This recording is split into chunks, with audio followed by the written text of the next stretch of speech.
पाषाण काल में भारत में कैसी स्थितियां थी, भारत में पाषाण काल किस तरीके से गुजरा, किस दौर से गुजरा, और उस समय जो यहाँ पर आदि मानव निवास करते थे वो किस तरीके से अपना जीवन निर्वहन करते थे, आज की चर्चा में हम इस पर विस्तार से बातचीत करेंगे। साथ ही जो ताम्रपाषाण संस्कृति है ना, उसके बारे में भी हम जानेंगे। ताम्रपाषाण संस्कृति का मतलब क्या होता है और इस दौरान में कौन कौन सी महत्वपूर्ण संस्कृतियां रहीं, उस समय का जीवन यापन कैसा था, इसके बारे में भी हम जानेंगे। चलिए, तो आज के सेशन की हम लोग शुरुआत करते हैं। और जैसा कि मैंने अभी शुरू में ही बताया कि आज का जो टॉपिक है वो जुड़ा हुआ है प्रस्तर युग से, आदिम मानव और साथ ही ताम्रपाषाण संस्कृति से। क्लियर? तो ध्यान रखिएगा, प्रस्तर का मतलब यहां पर क्या हुआ, पत्थर, है ना, यानी पत्थर का युग, या फिर कहें पाषाण, है ना, पाषाण। क्लियर?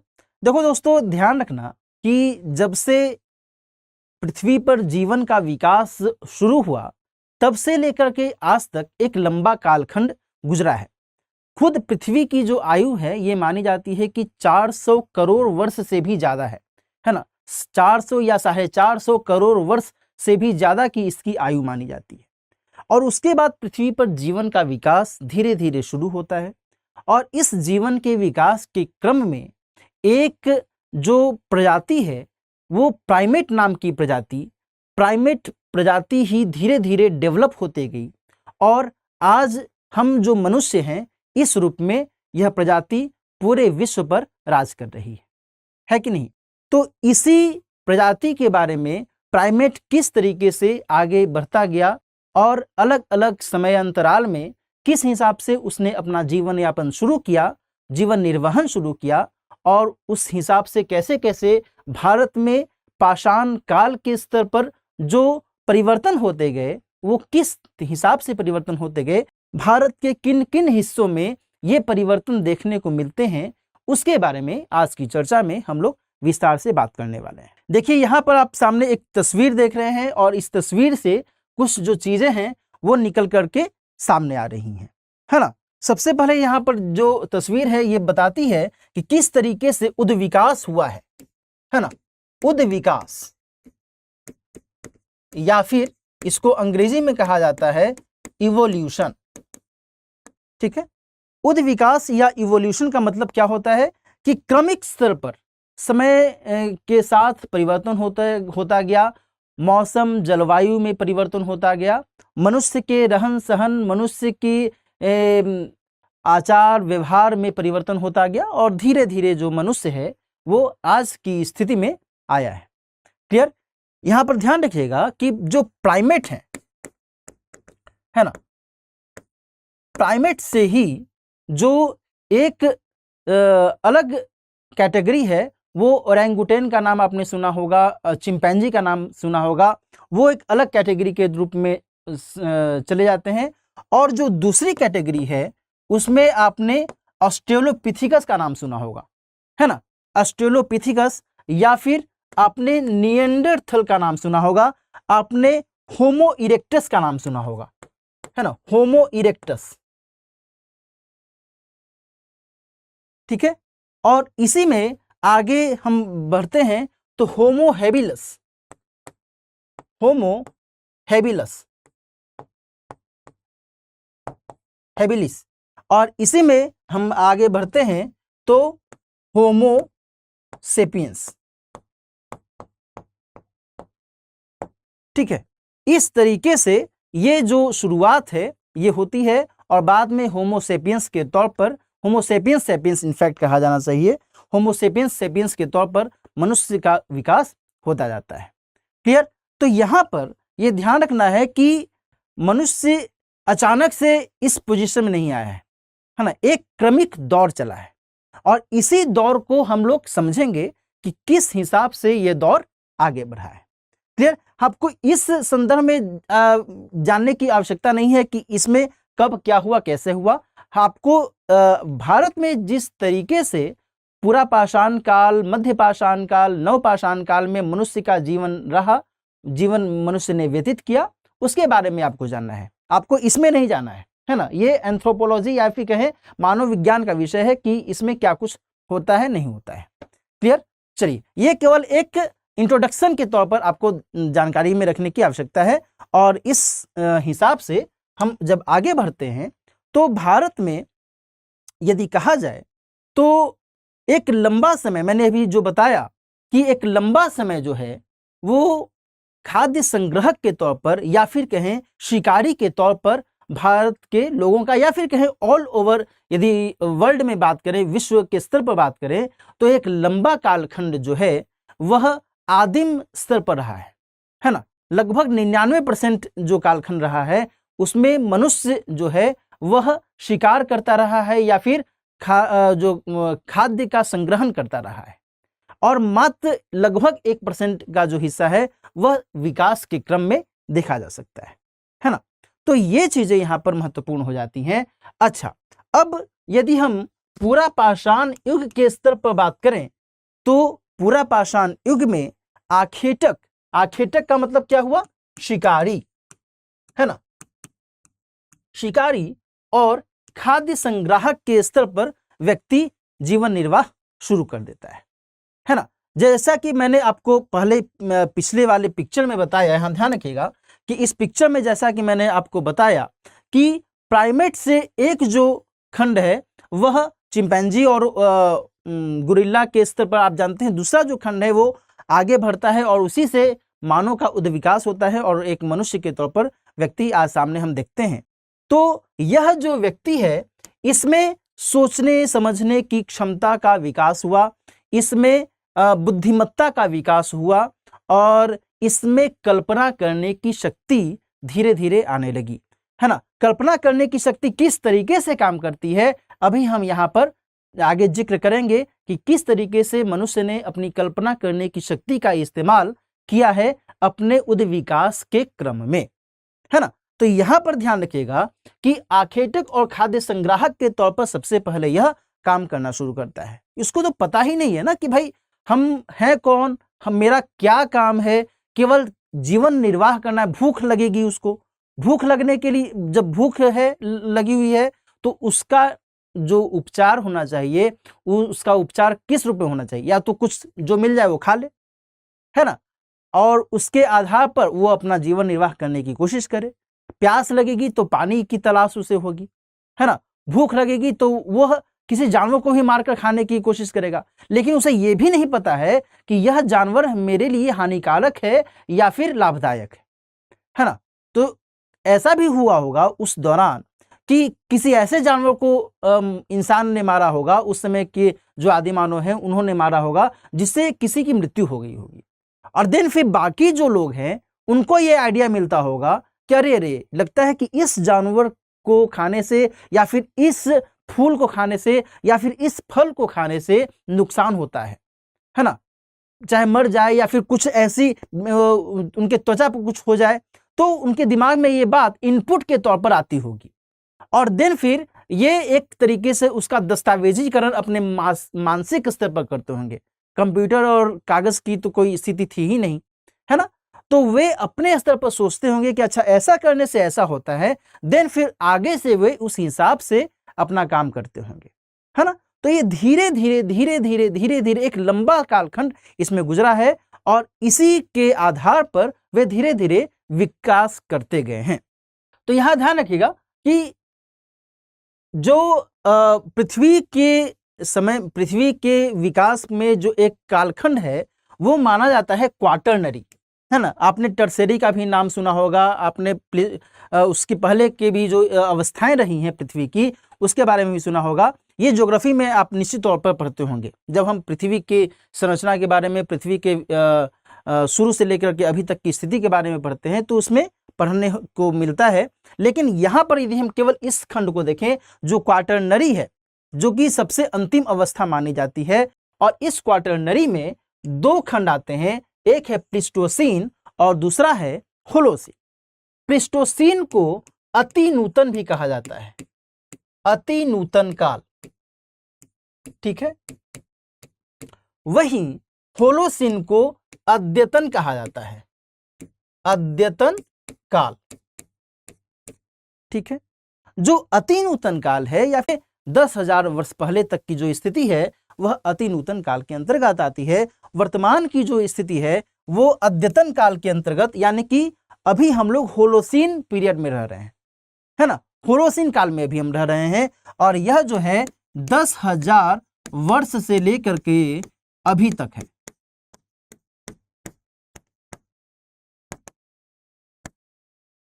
बात समझ में आ रही है? ध्यान रखिएगा, यदि हम भारत के विशेष संदर्भ में बात करें तो भारत में आदिम मानव के जीवाश्म नहीं मिलते हैं, है ना। भारत में आदिम मानव के जीवाश्म नहीं मिलते हैं, अध्ययनों से ये जानकारी मिलती है। और साथ ही ऐसी संभावना भी है कि अफ्रीका की अपेक्षा भारत में मानव का जो बसावट है, मानव जब बसना शुरू किया तो ये बहुत बाद में बसना शुरू किया, है ना। अफ्रीका में तो 26 लाख वर्ष पहले के ऐसे प्रमाण मिले हैं कि अफ्रीका में 26 लाख पहले मानव बसना शुरू कर दिया है। बात समझ में आ रही है ना?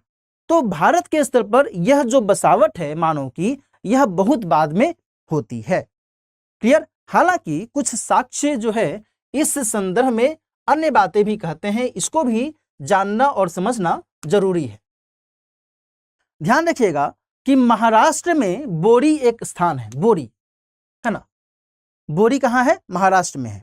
इस पर सवाल बनने की संभावना हो सकती है कि बोरी एक पाषाणकालीन स्थल है, ये कहाँ पर है? तो महाराष्ट्र में बोरी में कुछ जो साक्ष्य मिले हैं उससे पता चलता है कि लगभग 14 लाख वर्ष पूर्व यहाँ पर मानव की उपस्थिति रही होगी। लेकिन अभी भी इसमें किस चीज की आवश्यकता है? शोध की आवश्यकता है। क्लियर?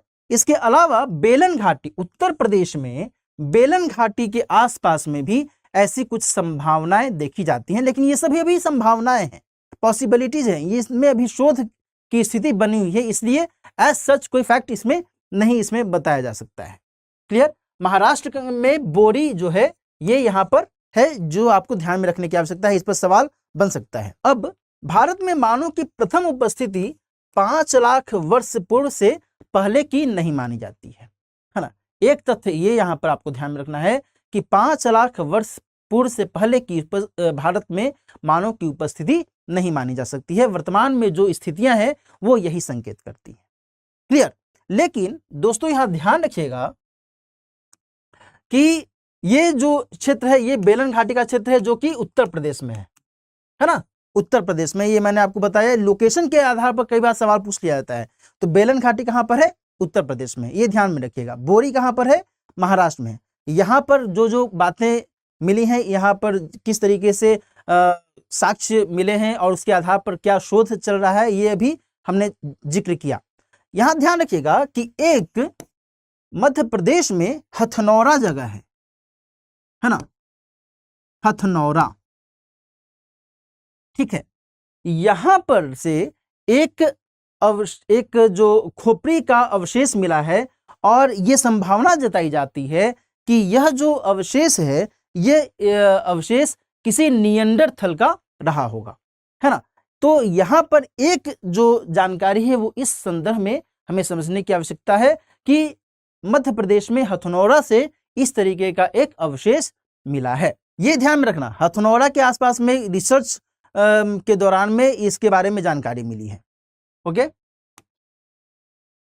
अच्छा, अब हम फिर आगे बात करें कि भाई भारत में यदि हम पूरा पाषाण युग की अवस्थाओं को कैटेगराइज करें, श्रेणीबद्ध करें, तो ये जो अवस्थाएं हैं किस रूप में सामने आती हैं?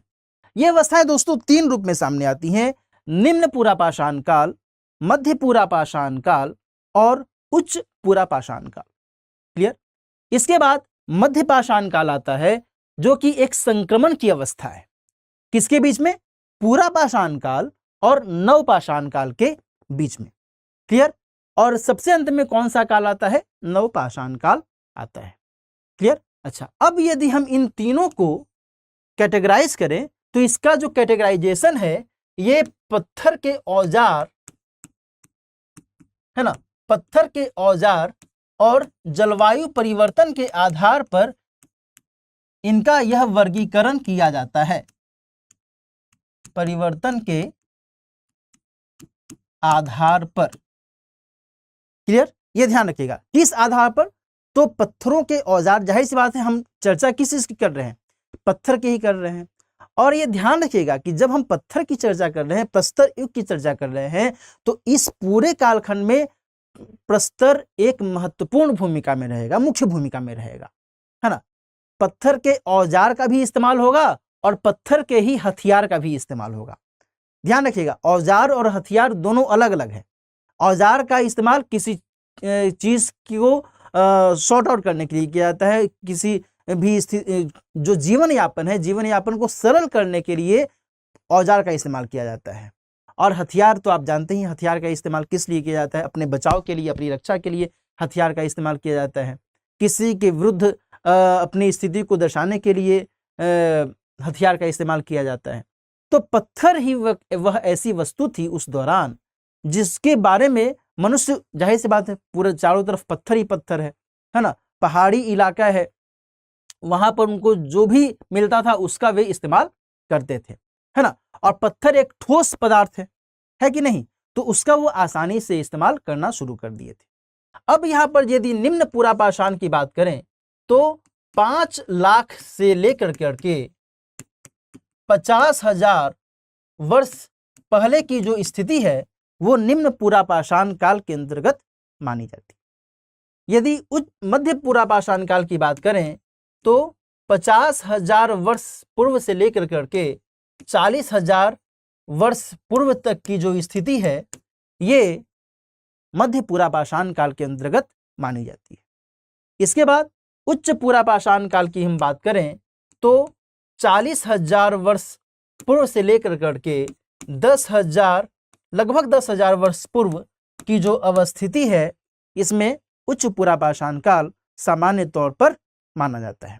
दोस्तों यहाँ पर ध्यान रखिएगा कि यह जो विभाजन है ये एकदम एग्जैक्ट नहीं है, इसमें थोड़ा बहुत संक्रमण की स्थिति बन सकती है कि नहीं, कुछ भी एग्जैक्ट नहीं है कि अच्छा एकदम इस तारीख से लेकर करके और उसके बाद मध्य पुरापाषाण होगा और इसके बाद उच्च पुरापाषाण होगा, है ना। एक संक्रमण की स्थिति बनी रह सकती है, थोड़े बहुत वर्षों के स्तर पर फेरबदल हो सकता है, लेकिन यहाँ पर इस चीज को केवल एक मोटे तौर पर समझना है कि अच्छा ये एक डिफरेंस रहा होगा।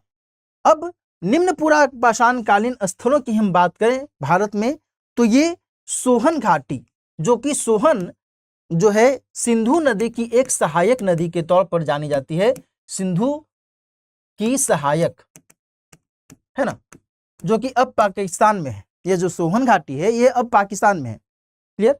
कश्मीर, थार का जो रेगिस्तान है वो और बेलन घाटी का जो क्षेत्र है ये सब निम्न पुरापाषाण कालीन क्षेत्र के स्तर पर जाना जाता है।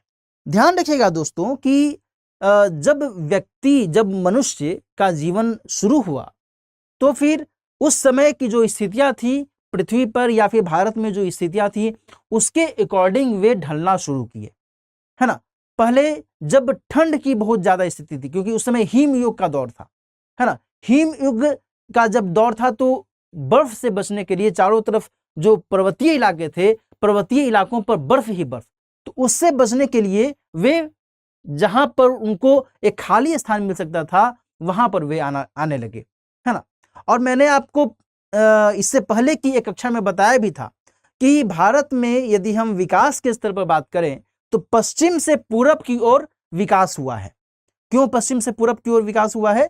क्योंकि जो ज्यादा वर्षा वाले क्षेत्र थे वहां पर ज्यादा वन उगते थे और उन वनों को काटना मनुष्य के लिए चुनौती का काम था, है ना। और जाहिर सी बात है कि जब हम पुरापाषाण काल की बात कर रहे हैं तो इस दौरान में दोस्तों पत्थर से वो कितना पेड़ काट पाएगा। ऐसे में इनको जहां पर जहां पर बहुत अधिक घने पेड़ या फिर घने वन नहीं थे वहीं पर इन्होंने अपना जो जीवन है बिताना बेहतर समझा, है ना। तो ये धीरे धीरे चीजें आगे बढ़ते रही हैं और उन्हीं में से जो निम्न पुरापाषाण काल है उसकी जो अवस्थिति है वो कुछ यहां पर देखी जा सकती है, ठीक है। अच्छा, आगे देखें, ये कुछ औजार हैं जिनका इस्तेमाल उस समय के लोग किया करते थे। यह जो एक औजार है इसका नाम है हस्त कुठार, है ना, हस्त कुठार। अंग्रेजी में इसको कहा जाता है हैंड एक्स। ठीक है, हैंड एक्स इसको कहा जाता है, हस्त कुठार या हैंड एक्स। देखो यार, यहां ध्यान रखना कि एक्स का मतलब क्या होता है, कुल्हाड़ी, है ना। कुल्हाड़ी आपने देखा होगा, आपने रामायण सीरियल देखा है। रामायण सीरियल में एक परशुराम का नाम आपने सुना होगा या उनको देखा होगा। परशुराम, परशुराम के हाथ में क्या होता था, एक कुल्हाड़ी होती थी, है ना। तो कुछ वैसी ही स्थिति। तो ये जो हस्त कुठार है दोस्तों, ये हस्त कुठार वैसी कुल्हाड़ी नहीं है, क्योंकि उसमें एक डंडा लगा होता है ना, और उसमें लोहे का इस्तेमाल किया जाता है उसमें उपकरण के तौर पे। लेकिन यहाँ पर ना लोहा है ना डंडा है, यहाँ पर केवल पत्थर है। और पत्थर की बनावट इस तरीके से रहती थी कि नीचे से इसको पकड़े और जो ऊपर का हिस्सा है ये नुकीला हो और उससे हम चोट कर सके, ठीक है, और उसका इस्तेमाल हम कर सके।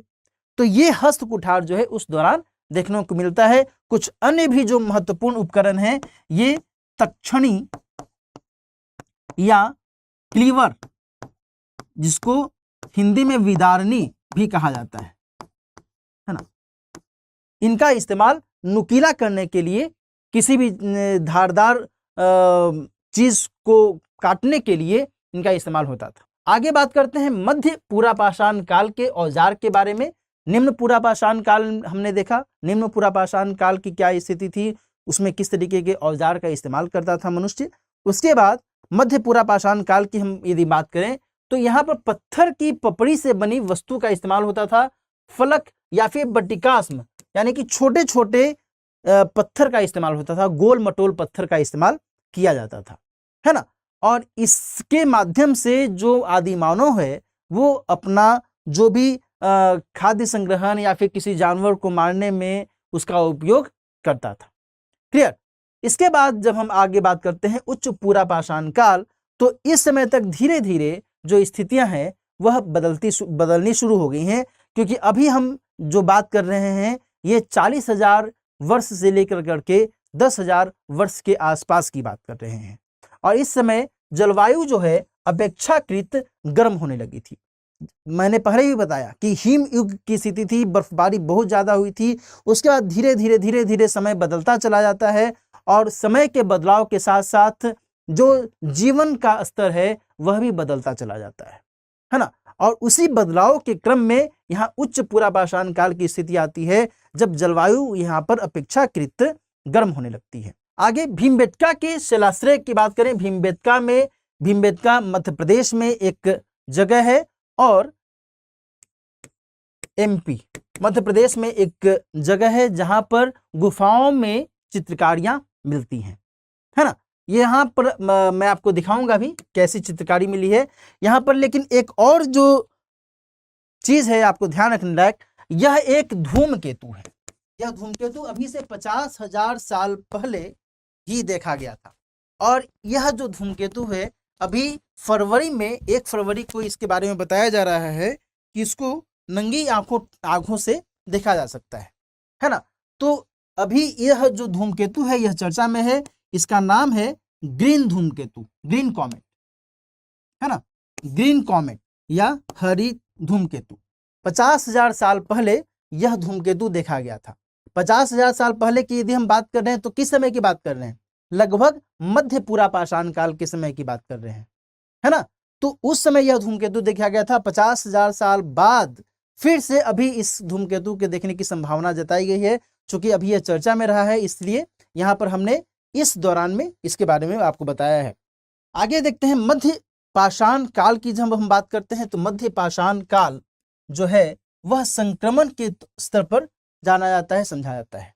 यानी कि धीरे धीरे जो पूरा पाषाण काल है उसमें बदलाव आता है, धीरे धीरे स्थितियां बदलती हैं, परिस्थितियां बदलती हैं और अब मनुष्य जो है वह और आगे बढ़ता है ना। और इस संक्रमण काल में जीवन पद्धति में व्यापक स्तर पर बदलाव देखने को मिलता है। ठीक है, इस समय शिकार की स्थिति तो है ही, खाद्य संग्रह की भी स्थिति है ही। ऐसा तो है नहीं कि शिकार और खाद्य संग्रह एकदम व्यक्ति छोड़ ही दिया, है ना। साथ में देखो यहाँ पर पशुपालन की भी स्थिति देखी जाती है। ठीक है, पशुपालन की भी इस समय स्थिति देखी जाती है। क्लियर? अच्छा, यहां पर दोस्तों एक महत्वपूर्ण जो परिवर्तन होता है वह इस रूप में होता है, विशिष्ट औजार के स्तर पर माइक्रोलिथ का इस्तेमाल किया जाता है। माइक्रोलिथ यानी कि सूक्ष्म पाषाण, है ना, सूक्ष्म पाषाण। ठीक है, बात समझ आ रही ना? ये जो सूक्ष्म पाषाण है इसी को अंग्रेजी में क्या कहा जाता है? माइक्रोलिथ कहा जाता है। ठीक है, माइक्रोलिथ को ही यहां पर सूक्ष्म पाषाण क्यों कहा जाता है? क्योंकि इसमें छोटे छोटे पत्थर के टुकड़े का इस्तेमाल किया जाता था औजार के तौर पर, और इसी से वे अपना काम करते थे। देखो, मैंने आपको बताया कि जीवन पद्धति में अब धीरे धीरे बदलाव आने लगता है। अब जो मनुष्य है उसको समझ में आने लगा है। शुरुआत में एकदम उसको समझ में नहीं आ रहा था कि भाई कौन मेरा हितैषी है और कौन मेरा दुश्मन है ना। बाघ के साथ हम दोस्ती करें या बाघ से अपना बचाव करें, गाय भैंस बकरी के साथ हम दोस्ती करें या फिर हम इससे अपना बचाव करें। लेकिन जब धीरे धीरे मनुष्य को यह समझ में आने लगता है कि अच्छा इससे हम दोस्ती कर सकते हैं और इसका हम उपयोग कर सकते हैं, तो फिर वो धीरे धीरे पशुओं के प्रति भी उस हिसाब से अपनी जो जीवन पद्धति है वो बदलाव उसमें करना शुरू कर देता है और धीरे धीरे पशुपालन की शुरुआत यहाँ पर देखी जाती है। क्लियर? और साथ ही ये जब नीचे उतरते हैं, जब जहां पर उनको जीवन जीने का आश्रय मिल सकता है वहां पर जब ये जाते हैं हिमालय के तराई वाले क्षेत्र में या फिर जो अन्य महत्वपूर्ण इलाके हैं पर्वत के निचले हिस्से हैं, वहां पर जब ये अपना जीवन यापन करना शुरू करते हैं तो या वहां पर ये छोटे छोटे औजारों का इस्तेमाल करने लगते हैं और ये जो औजार हैं ये सूक्ष्म पाषाण के तौर पर देखे जाते हैं, है ना। और इनसे संबंधित जो स्थल हैं, महत्वपूर्ण स्थल हैं, वो राजस्थान में बागोर जो एक स्थान है वहां देखा जा सकता है। इसके अलावा आदमगढ़ में मध्य प्रदेश में आदमगढ़ एक स्थल है, वहां पर देखा जा सकता है। और यहाँ पर पशुपालन के प्राचीनतम साक्ष्य देखने को मिलते हैं, है ना, ये ध्यान रखना। अच्छा, अब यहाँ पर प्राचीनतम कलाकृतियों की उपस्थिति भी देखी जाती है, जो कि हमने बताया भी कि भीमबेटका, है ना, भीमबेटका में ये जो शैलाश्रय है, यहाँ पर एक चित्र के स्तर पर आप इसे देख सकते हैं। यहाँ इस चित्र से आप समझ सकते हैं कि मनुष्य और पशु के बीच संबंध की स्थिति यहाँ पर देखी जा रही है। दोनों एक दूसरे को जानने समझने लगे हैं, है ना। और इसमें जो चित्र है, ये चित्र बयां करते हैं कि मनुष्य जो है पशुपालन को अपनाने लगा था, है ना।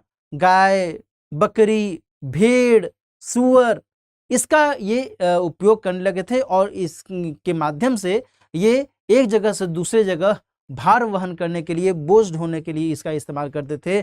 और यदि कुछ नहीं समझ में आता था तो इसे मार करके खा जाते थे, गोमांस भी खाते थे, है ना। ये सारी स्थितियां यहाँ पर देखने को मिलती हैं। ठीक है, अच्छा, यह जो शैलाश्रय है, भीमबेटका का जो शैलाश्रय है, उसे चिड़ियाघर शैलाश्रय के रूप में भी जाना जाता है। चिड़ियाघर शैलाश्रय, और ये मेरे ख्याल से आपको जानकारी होनी चाहिए कि इसे यूनेस्को के विश्व विरासत स्थल में शामिल किया गया है ना। तो ये जो भीमबेटका का शैलाश्रय है, ये दो चीजें दर्शाता है। पहला तो ये कि मनुष्य और पशु के बीच में एक संपर्क धीरे धीरे होने लगा है। दूसरा ये जो मैंने आपको शुरू में भी कहा कि मनुष्य की जो कल्पना शक्ति है वो इन शैलाश्रयों में जो चित्रकारी दिखती है उससे पता चलता है ना।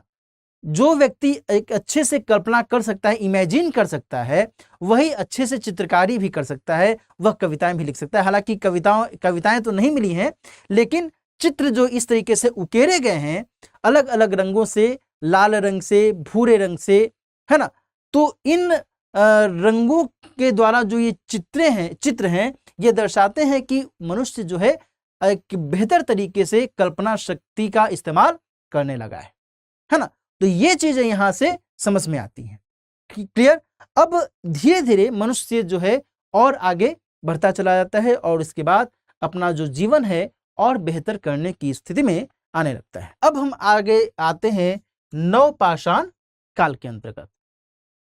देखो नवपाषाण काल, देखें अच्छा एक चीज और ध्यान रखना, मध्य पाषाण काल में एक चीज और आपको ध्यान में रखना है कि इस काल में कुछ ऐसे भी स्थल मिले हैं जहां पर कुछ विचित्र जानकारियां उससे संबंधित मिलती हैं, है ना। एक जगह है महदहा, महदहा, है ना, जो कि उत्तर प्रदेश में है, उत्तर प्रदेश में है। महदहा में एक पुरुष और स्त्री, ठीक है, पुरुष और स्त्री का कंकाल एक साथ मिला है, ठीक है। ये कहां की बात हो रही है? महदहा की बात। चुपानी मांडू, महदहा, दमदमा, ये सब कुछ महत्वपूर्ण मध्य पाषाण कालीन स्थल हैं। ये आपको फैक्ट के स्तर पर, तथ्य के स्तर पर यहां पर ध्यान में रखने की आवश्यकता है। क्लियर? अच्छा, अब हम बात कर रहे हैं नवपाषाण काल की, यानी कि 10,000 वर्ष से अब हम आगे बढ़ चुके हैं, ठीक है। नवपाषाण काल को अंग्रेजी में क्या कहा जाता है? नियोलिथिक एज के तौर पर जाना जाता है। क्लियर? अच्छा, अब यहां ध्यान रखना दोस्तों कि एक मेहरगढ़ बहुत ही महत्वपूर्ण स्थल है, मेहरगढ़ कि आज के पाकिस्तान में है, बलूचिस्तान में, और यह एक महत्वपूर्ण नवपाषाण कालीन स्थल माना जाता है। क्लियर?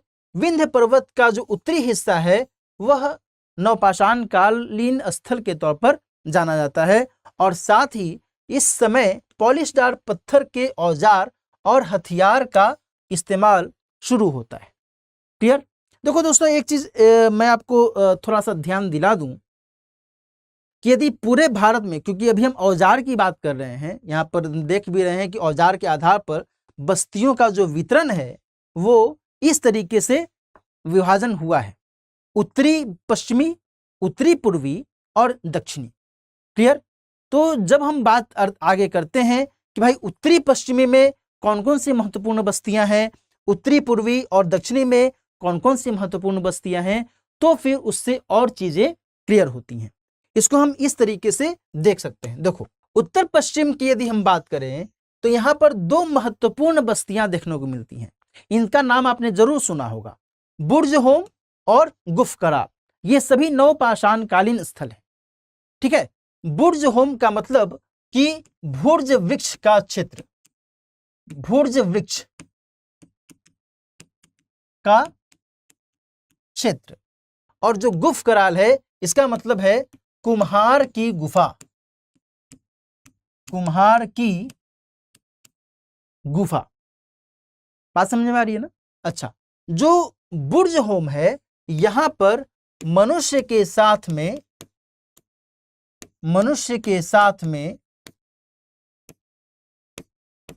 कुत्ते का शव भी मिला है ना, या कुत्ते का जो कंकाल है, शव तो क्या ही कहें, कंकाल मिला है। ये दर्शाता क्या है? ये यही दर्शाता है दोस्तों कि हो सकता है कि नवपाषाण काल में जो मनुष्य हैं वो अब ये समझने लगे होंगे कि हमारे साथ में जो कुत्ता है जिसको हम पालते थे उसको भी मेरे साथ में ही दफनाया जाना चाहिए, और आगे आने वाले समय में यानी कि बाद में जब मेरा जन्म होगा तो उस समय में ही हम इसको हम पाल सकते हैं। कुछ ऐसी धारणाएं उस समय रही होंगी, है ना। तो ये सब कुछ जानकारियां मिलती हैं नवपाषाण कालीन इन दोनों स्थलों के संदर्भ में। अच्छा, अब हम बात आगे बढ़ाते हैं। दक्षिण भारत के स्तर पर यदि हम देखें तो गोदावरी के दक्षिण में कई सारे मिले हैं स्थल, दक्षिण के गोदावरी में, और इसमें मास्की, पिकलीहल, है ना, ये सभी जो स्थल हैं ये देखे गए हैं। एक टेरी स्थल है, टेरी, जो कि तमिलनाडु में है ना, मास्की और पिकलीहल जो कर्नाटक में है। बात समझ में आ रही है ना? तो ये सभी यहां पर नवपाषाण कालीन स्थल के तौर पर देखे जा सकते हैं। और इसके अलावा उत्तर पूर्व क्षेत्र में यदि हम बात करें तो असम के पहाड़ी क्षेत्र में, साथ ही मेघालय के गारो क्षेत्र में, मेघालय का गारो क्षेत्र, वहां पर भी कुछ नवपाषाण कालीन स्थल के साक्ष्य देखने को मिलते हैं। अब नवपाषाण काल के स्तर पर यदि हम आगे देखें तो इस युग के निवासी सबसे पुराने कृषक समुदाय के स्तर पर, तो यहाँ आप ध्यान में रखिएगा कि इस युग के निवासी सबसे पुराने कृषक समुदाय के स्तर पर जाने जाते हैं और माने जाते हैं। तो यहाँ ये ध्यान रखना है कि इस युग के जो निवासी यानी नवपाषाण युग के जो निवासी हैं ये भी पुराने कृषक के स्तर पर जब काम करने लगे तो फिर अब ये किस रूप में जीवन व्यतीत करने लगे। पहले जो इंसान था वह एक जगह से दूसरी जगह वह रह रहा था। क्यों एक जगह से दूसरी जगह रह रहा था? क्योंकि उसे ये आइडिया ही नहीं था कि जो फसल उपज रही है, जो पौधा उपज रहा है, जिसको हम खा जा रहे हैं, उसको हम यदि फिर से जमीन में रोप दें तो फिर से एक नई फसल उग सकती है ना। लेकिन जब धीरे धीरे मनुष्य को यह सेंस होने लगा, यह समझने लगा कि जब हम इस फसल को फिर से, इस बीज को जमीन में रोपेंगे, उपजाएंगे और फिर से वह फसल हमें मिल सकती है, तो फिर इसको समझ में आया कि भाई हम क्यों इधर से उधर भटक रहे हैं, है ना, हम क्यों नहीं एक जगह रह रहे हैं। और इसी के परिणाम स्वरूप जब कृषि व्यवस्था की शुरुआत होने लगी, जब ये लोग फसल को उपजाना शुरू कर दिए, तो फिर धीरे धीरे करके एक अस्थाई जीवन की ओर ये आगे बढ़े। जब ये अस्थाई जीवन की ओर आगे बढ़े तो फिर ये ग्राम समुदाय के स्तर पर विकास करने लगे, है ना। तो ये स्थितियां आपको यहाँ पर समझने की आवश्यकता है कि यह जो क्रम है कैसे आगे बढ़ा है।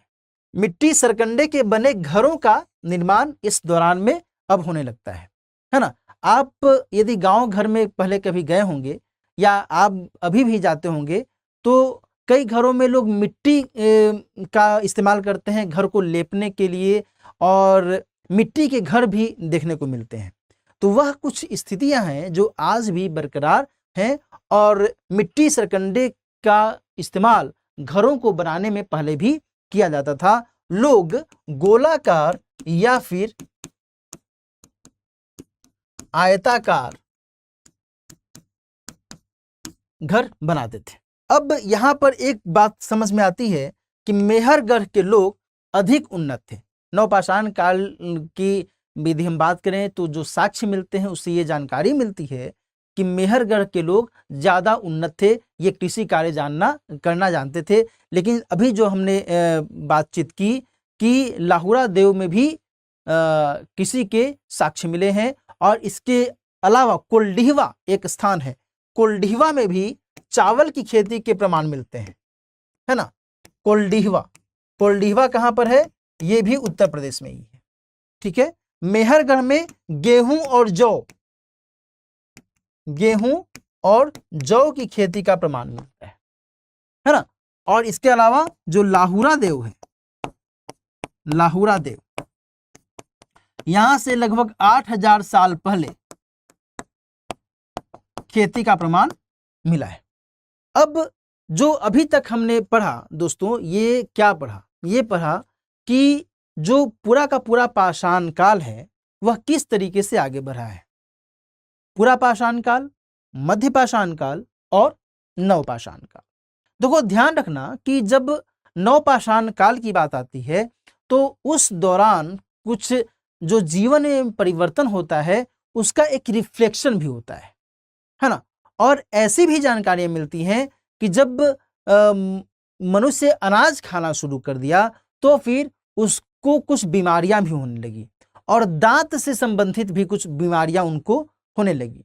ऐसे साक्ष्य मिलते हैं कि दंत चिकित्सक के तौर पर भी उस समय के लोग दांत का उपचार करते थे, है ना। क्योंकि अनाज खाने से पहले तो वे मांस खाते थे, पहले तो वे कंदमूल केवल खाते थे, है ना, जानवरों को मार कर करके खा जाते थे, ठीक है। लेकिन अब धीरे धीरे उनमें परिवर्तन होने लगता है, और उनके उनका जो शारीरिक ढांचा है, शारीरिक ढांचा भी धीरे धीरे परिवर्तित होने लगता है, और उनके व्यवहार में भी परिवर्तन होने लगता है। भौगोलिक व्यवस्था में परिवर्तन, उनके शारीरिक ढांचे में परिवर्तन, और उनके खान पान में परिवर्तन, उनके रहन सहन में परिवर्तन, और पूरा का पूरा जो एक कह सकते हैं कि संस्कृति के स्तर पर एक अलग स्थिति सामने आने लगती है। क्लियर? ये आपको थोड़ा सा समझना है कि किस तरीके से इनका इंटरलिंकिंग यहां पर हो रहा है। आगे हम बात करते हैं, अब आ जाते हैं ताम्रपाषाण काल पे। ठीक है, देखो दोस्तों, जब हम पूरा पाषाण काल की बात कर लिए, मध्य पाषाण काल की बात कर लिए, नव पाषाण काल की बात कर लिए, उस समय की जो स्थितियां थी, उस समय का जो रहन सहन था, उस समय की जो मनुष्य की स्थिति थी, इसके बारे में हमने समझा, है ना। और ये देखा कि किस तरीके से मनुष्य आगे बढ़ता जा रहा है और विकास क्रम में कुछ नई चीजें वो अपना रहा है ना। पहले जहां वह केवल खाद्य संग्राहक था, केवल शिकार करता था, धीरे धीरे वह पशु को पालने लगता है, समझने लगता है कि कौन मेरे लिए उपयोगी है, कौन मेरे लिए अनुपयोगी है ना। देन फिर धीरे धीरे वह कृषि के प्रति भी समझदारी उसको आने लगी और वह कृषि भी करने लगता है। कृषि के साथ साथ वह फिर एक स्थायी जीवन की ओर भी अग्रसर होने लगता है ना। वह जो औजार है, औजारों में भी उसका बदलाव आने लगता है और धीरे धीरे वो आगे बढ़ता है। अब हम जिस समय की बात कर रहे हैं वह है ताम्रपाषाण काल। यहां पर ध्यान रखिएगा कि यहां पर दो चीजें हैं, है ना, ताम्र और प्लस पाषाण। ठीक है, यानी तांबा और पत्थर दोनों का ही इस्तेमाल हो रहा है। बात समझ में आ रही है ना? दोनों का ही इसमें इस्तेमाल किया जा रहा है। तांबा और पत्थर के इस्तेमाल के कारण ही इसको ताम्रपाषाण कहा जा रहा है। क्लियर? तांबे और पत्थर के उपकरण का इस समय इस्तेमाल शुरू हो जाता है और देन फिर ग्रामीण समुदाय के तौर पर विकास शुरू होता है। अब जो ताम्रपाषाण कालीन स्थल हैं, ये कहां कहां पर सामान्य तौर पर देखे जाता है। ऐसी बात है, देखो कॉमन सेंस की बात है कि जहां पर तांबे की प्रचुरता रहेगी, जहां पर तांबा आसानी से उपलब्ध रहेगा, वहां पर पत्थर भी रहेगा। तांबा और पत्थर दोनों का ही इस्तेमाल किया जा रहा है, दोनों को मिलाकर करके उपकरण बनाने की कोशिश की जा रही है। तो ये जो महत्वपूर्ण स्थल हैं, ये दक्षिण पूर्वी राजस्थान में ये अहार, गिलुंद और गणेश्वर, ठीक है, यहां पर देखे जा सकते हैं। ये तीनों आप ध्यान में रखिएगा। क्लियर? अहार, गिलुंद, गणेश्वर। पश्चिमी मध्य प्रदेश में ये जो महत्वपूर्ण स्थल हैं, ये देखे जा सकते हैं। मालवा, कैथा, एरन।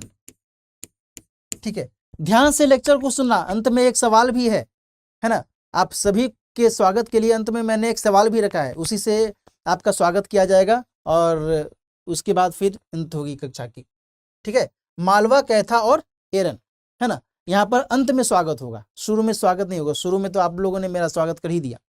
चलिए, फिर पश्चिमी महाराष्ट्र में यह है इनाम गांव,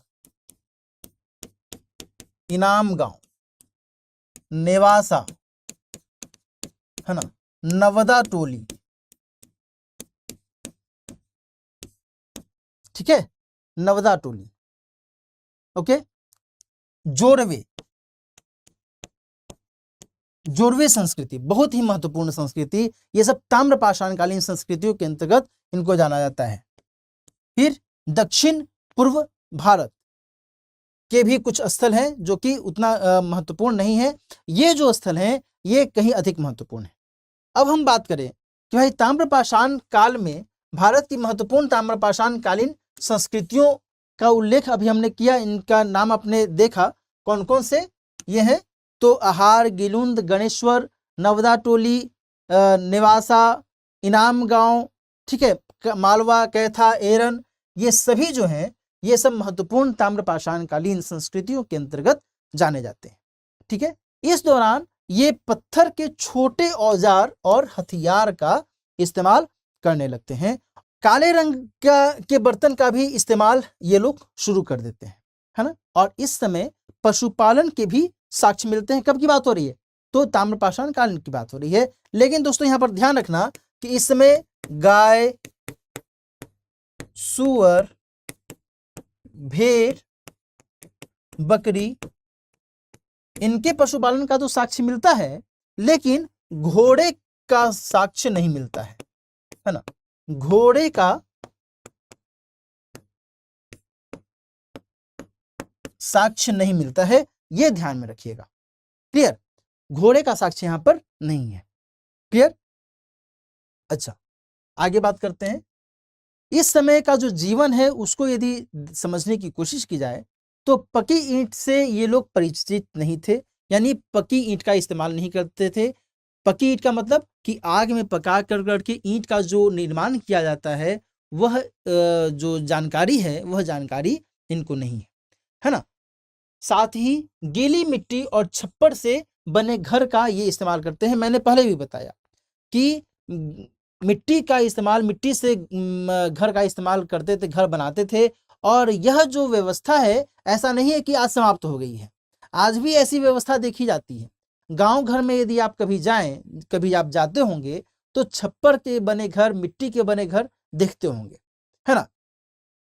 साथ ही इस समय शिल्प कर्म में अपेक्षाकृत ये कुशल होने लगते हैं। इस समय के जो लोग हैं ये कुम्हारकारी में, है ना, साथ ही धातु कर्म में, ठीक है, ये कुशल होने लगे हैं। और साथ ही महाराष्ट्र में, ठीक है, महाराष्ट्र में सन, कपास, रेशम का इस्तेमाल ये वस्त्रों को बनाने में करने लगे हैं। ठीक है, अब धीरे धीरे इनको ये समझ में आने लगा है कि भाई हमें वस्त्र भी पहनने चाहिए। पहले के समय में ये पेड़ की खाल पहन कर करके या फिर पेड़ की छाल या फिर जानवरों की खाल पहन कर करके ही अपना जीवन कैसे भी करके गुजारते थे। लेकिन अब धीरे धीरे ये इनका इस्तेमाल, जो इनसे धागे बनते हैं, उन धागों का इस्तेमाल वस्त्र बनाने में भी धीरे धीरे करने लगे हैं, है ना। अब आगे हम बात करें तो शवदाह की इस दौरान में कुछ विशेष पद्धतियां देखी जाती है ना, शवदाह की। ठीक है, यहां पर दोस्तों ध्यान रखिएगा, बहुत ही रोचक तथ्य है कि आज के समय में भी, है ना, सामान्य तौर पर यदि हिंदू धर्म की बात करें तो आज के समय में भी यदि किसी व्यक्ति की मृत्यु होती है तो उसे उत्तर दक्षिण दिशा में लिटाया जाता है ना। और ऐसी ही पद्धति महाराष्ट्र में देखी जाती है कि उत्तर और दक्षिण दिशा में लेटाया जाता था शव, ठीक है, और उसे दफनाया जाता था। दफनाने की प्रथा दरअसल इस समय थी। ठीक है, एक ऐसा भी साक्ष्य मिला है शवदाह के स्तर पर कि एक 4 पाए का कलश है ना, उसे कलश शवाधान किया कहा गया है। 4 पाए का वह कलश है और जो एक इंसान है उसको बैठी हुई मुद्रा में उसको दफनाया गया है ना। और उसके साथ में एक टोंटी वाला बर्तन रखा गया है ना, और उस बर्तन पर नाव का चित्र अंकित है ना, और उस नाव में चप्पू लगा हुआ है। ठीक है, तो आप ये समझ सकते हैं कि ये जो चीजें किस तरीके से आज के समय से के साथ इंटरलिंक हो रही हैं। कैसे इंटरलिंक हो रही हैं कि आज भी हिंदू धर्म में एक मान्यता है कि जो मृतक है या फिर मृत शरीर की जो आत्मा है उसे भव सागर पार करना होता है ना। तो वैसा ही कुछ ऐसा संकेत है जो कि यहाँ पर देखने को मिलता है ना, ताम्रपाषाण कालीन संस्कृति के स्तर पर। अच्छा, धार्मिक कृत्य के भी यहाँ पर साक्ष्य मिलते हैं। ठीक है, धार्मिक कृत्य के साक्ष्य मतलब कि मातृदेवी की पूजा की कुछ के साक्ष्य मिलते हैं यहाँ पे। ठीक है, मातृदेवी की पूजा। और ध्यान रखिएगा कि जब हम आगे सिंधु घाटी सभ्यता के बारे में पढ़ेंगे तो सिंधु घाटी सभ्यता में भी मातृदेवी की पूजा के साक्ष्य मिलते हैं। बात समझ आ रही है ना। और यहाँ पर ताम्रपाषाण कालीन संस्कृति में भी मातृदेवी पूजा के साक्ष्य मिल रहे हैं। और साथ ही यहाँ पर ध्यान रखिएगा कि मिट्टी की मूर्तिका का ये इस्तेमाल करते थे। क्लियर, तो ये सब कुछ जो घटनाएं हैं, ठीक है, ये सब कुछ घटनाएं हैं, ये धार्मिक कृत्य के स्तर पर देखी जाती हैं। सिंधु घाटी सभ्यता एक बहुत ही महत्वपूर्ण चरण है हमारे सभ्यता के इतिहास में, भारतीय सभ्यता के इतिहास में, है ना। जब हम पीछे मुड़ते हैं, जब हम प्राचीन भारत को देखते हैं दोस्तों, तो वैदिक संस्कृति से पहले जो स्थितियां देखी जाती हैं वह सिंधु घाटी सभ्यता के तौर पर एक परिपक्व स्तर पर देखी जाती है। और वह जो दौर था, वह दौर आज भी किन्हीं किन्हीं स्तरों पर हमें सामने दिख जाता है और एहसास होता है कि यह जो आज की व्यवस्था है, आज की व्यवस्था में इन गतिविधियों का जो हम अनुपालन करते हैं, इन गतिविधियों को हम कैरी ऑन करते हैं, तो इनका जो आधार है वो आधार सिंधु घाटी सभ्यता से ही जुड़ा हुआ है ना। हम लोग चर्चा के दौरान यहाँ पर समझेंगे किस तरीके से सिंधु घाटी सभ्यता के समय में कुछ ऐसी गतिविधियां उपयोग में लाई जाती थी जो आज भी किसी न किसी रूप में सामने दिख जाती हैं। उसमें मैं आपको बताऊंगा, अब तुलना के स्तर पर भी आप उसको समझ पाएंगे। यहाँ पर देखो, सिंधु घाटी सभ्यता को दोस्तों सामान्य तौर पर 3 नाम से जाना जाता है ना। कौन कौन सा नाम? सिंधु घाटी सभ्यता, सिंधु सभ्यता और हड़प्पा सभ्यता। ठीक है, यहां ध्यान रखिएगा कि सिंधु घाटी सभ्यता नाम से स्पष्ट ही है कि भाई वैसी सभ्यता, वैसा क्षेत्र जो कि सिंधु नदी और उसके आसपास का जो बेसिन क्षेत्र है उससे जुड़ा हुआ है, और वहीं पर एक सभ्यता का, एक संस्कृति का विकास हुआ। क्लियर? और जो उपजाऊ क्षेत्र था उस सिंधु नदी के आसपास में या फिर सिंधु नदी के बेसिन के क्षेत्र में, उसी को टोटलिटी में सिंधु घाटी सभ्यता के स्तर पर जाना गया और इसको सिंधु सभ्यता भी कहा गया।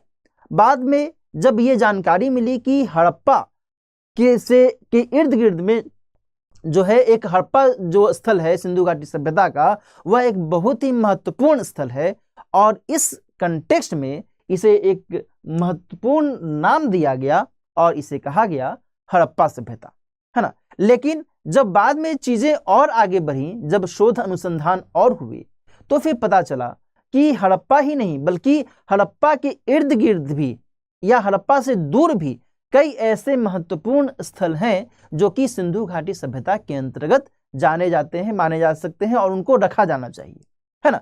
जैसे कि लोथल, है ना, जैसे कि सुरकोटदा। अब ये सुरकोटदा या लोथल ये तो वर्तमान में गुजरात में है, हड़प्पा कहाँ है? पाकिस्तान के क्षेत्र में है। तो डिस्टेंस कितना दूर है ना।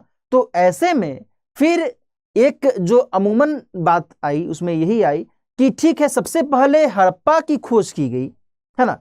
तो हड़प्पा की खोज चूंकि सबसे पहले की गई थी इस सभ्यता के कॉन्टेक्स्ट में, इसीलिए उसी के नाम पर हम इसे हड़प्पा सभ्यता के तौर पर जाने जाएंगे, है ना। तो बेशक इस सिंधु घाटी सभ्यता में कई सारे अन्य अलग अलग क्षेत्रों में अलग अलग नगरों का विकास हुआ है, इसमें कोई दो राय वाली बात नहीं है, लेकिन सबसे पहले हड़प्पा की खोज होती है और उसके बाद उसी के नाम पर इस पूरी सभ्यता को हड़प्पा सभ्यता का नामकरण दे दिया जाता है। तो नामकरण के स्तर पर ये चीजें यहां पर आपको समझने की आवश्यकता है। चलिए, अब यहां पर हम बात करते हैं कि तिथि निर्धारण पर मतभेद की स्थिति देखी जाती है। देखो, इतिहास एक ऐसा विषय है कि सामान्य तौर पर कई सारी चीजें आप को मिलती हैं सुनने को, समझने को, पढ़ने को, लेकिन हमारा ध्येय यह है कि आपको वो जानकारी मिले जो कि आपके लिए उपयोगी है ना। इतिहास में कई सारी कहानियां हैं, कई सारी गतिविधियां हैं, लेकिन हर एक चीज को जानना आपके लिए जरूरी नहीं है, अदरवाइज कचरे का ढेर भी हो जाएगा, है ना। तो तथ्य की जानकारी है, इसमें आपको शाबाशी है कि हाँ आपको तथ्य की जानकारी है, लेकिन उसके साथ साथ जो उपयोगी तथ्य है, जो उपयोगी जानकारियां हैं, वो सबसे अधिक महत्वपूर्ण है ना। तो इसलिए वहां पर आपको थोड़ा सा चौकस रहना होगा, थोड़ी सी सावधानी आपको बरतनी होगी, ठीक है। तो यहाँ पर तिथि निर्धारण पर जो मतभेद है, मतभेद के स्तर पर देखो कई सारे जो विद्वान हैं वो अपना अपना मत देते हैं, लेकिन सामान्य तौर पर जो इसका तिथि निर्धारण किया गया है वो 2550 ईसा पूर्व से लेकर करके 1900 ईसा पूर्व का जो समय है वो माना जाता है। बात समझ आ रही है? तिथि के निर्धारण को मतभेद क्यों है, प्रश्न यह है ना। दरअसल दोस्तों यहां पर ये आपको जानने की आवश्यकता है कि जब ये सिंधु घाटी सभ्यता का विकास हुआ तो ये अचानक से तो यह सभ्यता उदित नहीं हुई, है ना, सामने अचानक से तो नहीं आ गई। धीरे धीरे धीरे धीरे धीरे धीरे एक क्रम के तौर पर अलग अलग स्तरों पर इसका विकास हुआ है। हम आगे पढ़ेंगे कि हड़प्पा सभ्यता में इसको 3 स्तर पर हम देखेंगे। तो चूंकि 3 अलग अलग खंडों में इसका विकास हुआ है और एक बहुत बड़े स्तर पर, बहुत व्यापक स्तर पर इसका विकास हुआ है, तो ऐसे में यह तय करना मुश्किल है कि एग्जैक्ट इसी समय में इस सभ्यता का विकास हुआ है। और इसी कारण से विभिन्न विद्वानों में इस बात को लेकर करके मतभेद है। और ठीक ऐसी ही स्थिति सिंधु घाटी सभ्यता के पतन के संदर्भ में भी है ना। सिंधु घाटी सभ्यता के पतन के संदर्भ में क्या बातें हैं वो तो खैर हम लोग अंत में चर्चा करेंगे ही, लेकिन वर्तमान में जो ये स्थिति है यहाँ पर ये आपको ध्यान रखना है कि जो एनसीईआरटी रामशरण शर्मा जी की जो किताब है उसमें 2550 ईसा पूर्व से लेकर करके 1900 ईसा पूर्व तक का जो एक कालखंड है इसको सामान्य तौर पर इस सभ्यता के अंतर्गत देखा जाता है और समझा जाता है। क्लियर, बात समझ आ रही ना। अच्छा, अब हम इसमें थोड़ा सा और आगे बढ़ते हैं। ओके, इस सभ्यता के देखो 3 मुख्य चरण माने जाते हैं, है ना। एक माना जाता है प्राक हड़प्पा, दूसरा माना जाता है परिपक्व हड़प्पा और तीसरा माना जाता है उत्तर हड़प्पा। देखो प्राक हड़प्पा का मतलब क्या हुआ कि हड़प्पा काल परिपक्व हड़प्पा से कुछ पहले की स्थिति, यानी कि अब धीरे धीरे नगरों का विकास होना शुरू हुआ है। अभी तक हमने जो कक्षाएं पढ़ी उसमें आपने क्या देखा, क्या आपने कल समझा, प्रस्तर युग और ताम्रपाषाण संस्कृति के बारे में जब आपने पढ़ा तो उसमें तो आपने यही पढ़ा ना कि भाई धीरे धीरे जो है सभ्य होने लगे हैं लोग, धीरे धीरे शिकारी खाद्य संग्राहक से पशुपालन करने लगे हैं, पशुचार कृषि करने लगे हैं, धीरे धीरे अब उनका विकास होने लगा है ना। तो वैसे ही स्थिति में यहाँ पर प्राक हड़प्पा को आप समझ सकते हैं कि धीरे धीरे हड़प्पा से पूर्व की स्थिति यहाँ पर देखी जाती है। और इसमें जो प्राक हड़प्पा में कुछ महत्वपूर्ण स्थल माने जाते हैं उनमें कालीबंगा, है ना, कालीबंगा और राखी गढ़ी, राखी गढ़ी ये 2 स्थल हैं। इसके अलावा एक बनावली, है ना, बनावली, ये 2-3 ऐसे स्थल हैं जो कि प्राक हड़प्पा कालीन माने जाते हैं। बात समझ में आ रही है। अच्छा, यहां पर ध्यान रखिएगा कि जो परिपक्व हड़प्पा है, परिपक्व हड़प्पा में महत्वपूर्ण स्थल सामने आते हैं। महत्वपूर्ण स्थल का मतलब कि जो बड़े बड़े जो नगर हैं वो सामने दिखने लगते हैं, जैसे कि हड़प्पा, जैसे कि मोहनजोदड़ो, जैसे कि लोथल, जैसे कि धौलावीरा, है ना। तो ये चीजें आपको यहां पर ध्यान में रखने की आवश्यकता है। ठीक है, तो यहां पर मैं लिख दूं हड़प्पा, मोहनजोदड़ो, है ना, धौलावीरा, और जो कालीबंगा है, कालीबंगा तो धीरे धीरे विकसित होता ही चला गया। ऐसा नहीं है, अब ये नहीं समझना है कि भाई कालीबंगा प्राक हड़प्पा है तो परिपक्व हड़प्पा में वो नहीं है ना। या कालीबंगा प्राक हड़प्पा से है, हड़प्पा परिपक्व हड़प्पा से भी पहले से है वो, तो इस सेंस में आपको समझना है। क्लियर। धौलावीरा के अलावा लोथल, ये सब जो स्थल हैं या ये सब जो नगर हैं, ये सब जो शहर हैं, ये परिपक्व हड़प्पा काल में देखे जाते हैं। क्लियर। अच्छा, आगे उत्तर हड़प्पा की बात करें। उत्तर हड़प्पा कालीन जो महत्वपूर्ण नगर या फिर शहर माने जाते हैं वे कौन कौन से हैं? वे रंगपुर और रोजदी, है ना, ये माने जाते हैं। रंगपुर रोजदी ये जो नगर थे ये गुजरात में थे। जो कालीबंगा है ये राजस्थान में है, ये आपको ध्यान रखना है ना। कई बार सुमेलित करने के लिए पूछ दे दिया जाता है। कालीबंगा राजस्थान में है, राखी गढ़ी और बनावली हरियाणा में है। रंगपुर रोजदी के बारे में मैंने आपको बता दिया, गुजरात में है। वर्तमान में जो हड़प्पा मोहनजोदड़ो है ये पाकिस्तान में है, वर्तमान में ये पाकिस्तान में है। ठीक है। लोथल और धौलावीरा ये भी कहां पर है? तो गुजरात में है। ठीक है। इस तरीके से जो हड़प्पा सभ्यता है इसका एक क्रम यहां पर समझने को मिलता है कि प्राक, परिपक्व और उत्तर हड़प्पा। ठीक है, यानी कि हड़प्पा सभ्यता का धीरे धीरे एक विकास होता गया है, वह अपने चरम पर गया है और फिर उसमें एक उत्तरोत्तर ढलान की स्थिति देखी गई है। यह ढलान की स्थिति किन किन वजहों से देखी गई है, क्या कुछ इससे संबंधित फैक्टर्स हैं, इसके बारे में हम आगे चर्चा करेंगे। अब यहाँ पर थोड़ा सा ध्यान रखना कि यदि हम पूरे हड़प्पा सभ्यता को यदि हम इसके नगरों के विस्तार के आधार पर यदि हम देखें तो यह एक त्रिभुजाकार आकार लिए हुए है। लगभग 13 लाख वर्ग किलोमीटर में यह पूरी सभ्यता का विकास देखा जाता है और समझा जाता है ना। यह जो क्षेत्र है यह यहाँ से लेकर करके जम्मू कश्मीर में मांडा से लेकर करके पश्चिम में सूतकांगेडोर तक, ठीक है, और दक्षिण में महाराष्ट्र में दैमाबाद से लेकर करके पूरब में उत्तर प्रदेश में आलमगीरपुर तक इसका विस्तार माना जाता है। ध्यान रखिएगा, ये हड़प्पा सभ्यता की चौहद्दी है। चौहद्दी का मतलब क्या हुआ कि पूरे उसका जो सीमांकन है कहां से कहां तक है। फिर से ध्यान रखिएगा, मांडा जम्मू कश्मीर, सूतकांगेडोर यहां पर पाकिस्तान, और दैमाबाद महाराष्ट्र और आलमगीरपुर उत्तर प्रदेश। ये वही आलमगीरपुर है जो आज का मेरठ है ना। तो ये चीजें आपको यहां पर ध्यान में रखने की आवश्यकता है। रोपर एक स्थल है, रोपर कहां पर है? पंजाब में है ना। कई सारे स्थल हैं, हड़प्पा नगर से जुड़े हुए कई सारे ऐसे स्थल हैं जिसके बारे में आप यहाँ पर हम लोग अलग अलग जैसे जैसे आगे बढ़ेंगे वैसे वैसे आप इसको समझ पाएंगे। क्लियर? तो इस सभ्यता का जो एक विकास है कैसे होता है, फिर किस आकार में इसका विकास होता है, जो महत्वपूर्ण नगर का निर्माण हुआ, बसावट हुई, ये चीजें यहां पर आप समझ पा रहे हैं। क्लियर?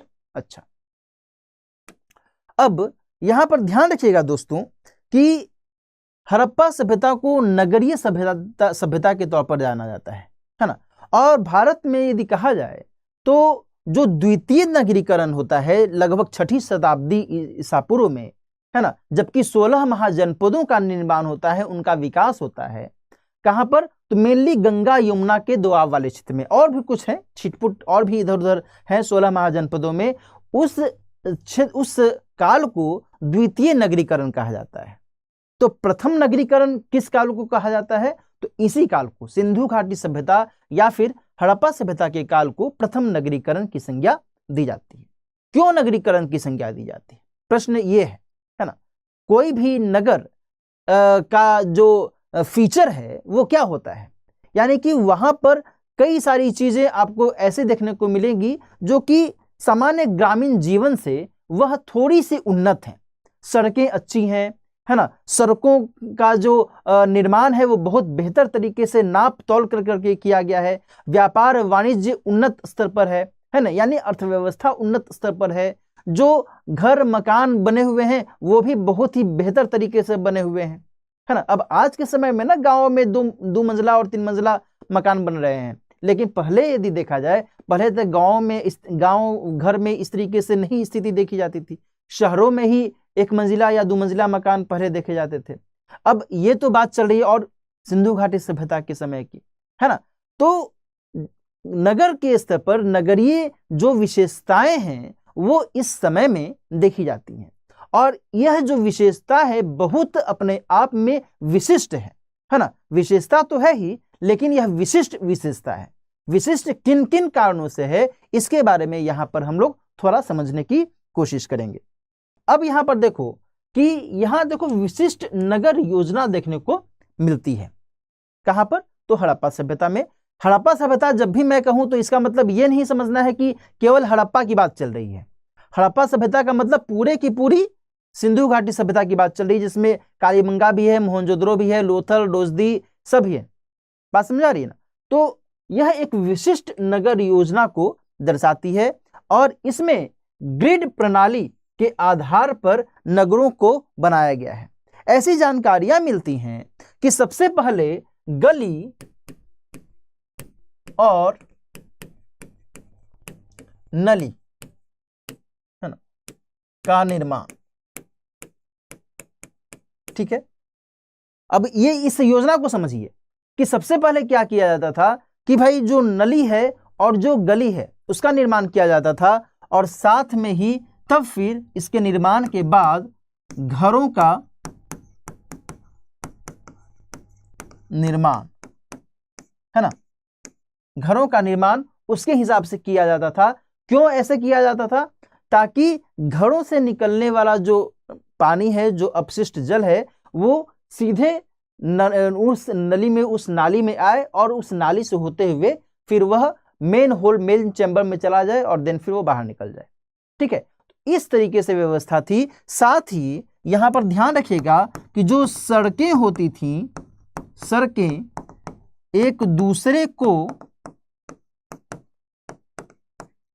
समकोण पर काटती थी, है ना, समकोण पर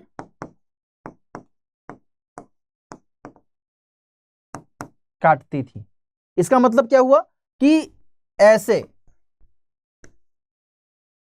बात समझ आ रही है ना, और सड़क के आजू बाजू में दाएं बाएं में घर बनते थे। बात समझ में आ रही है?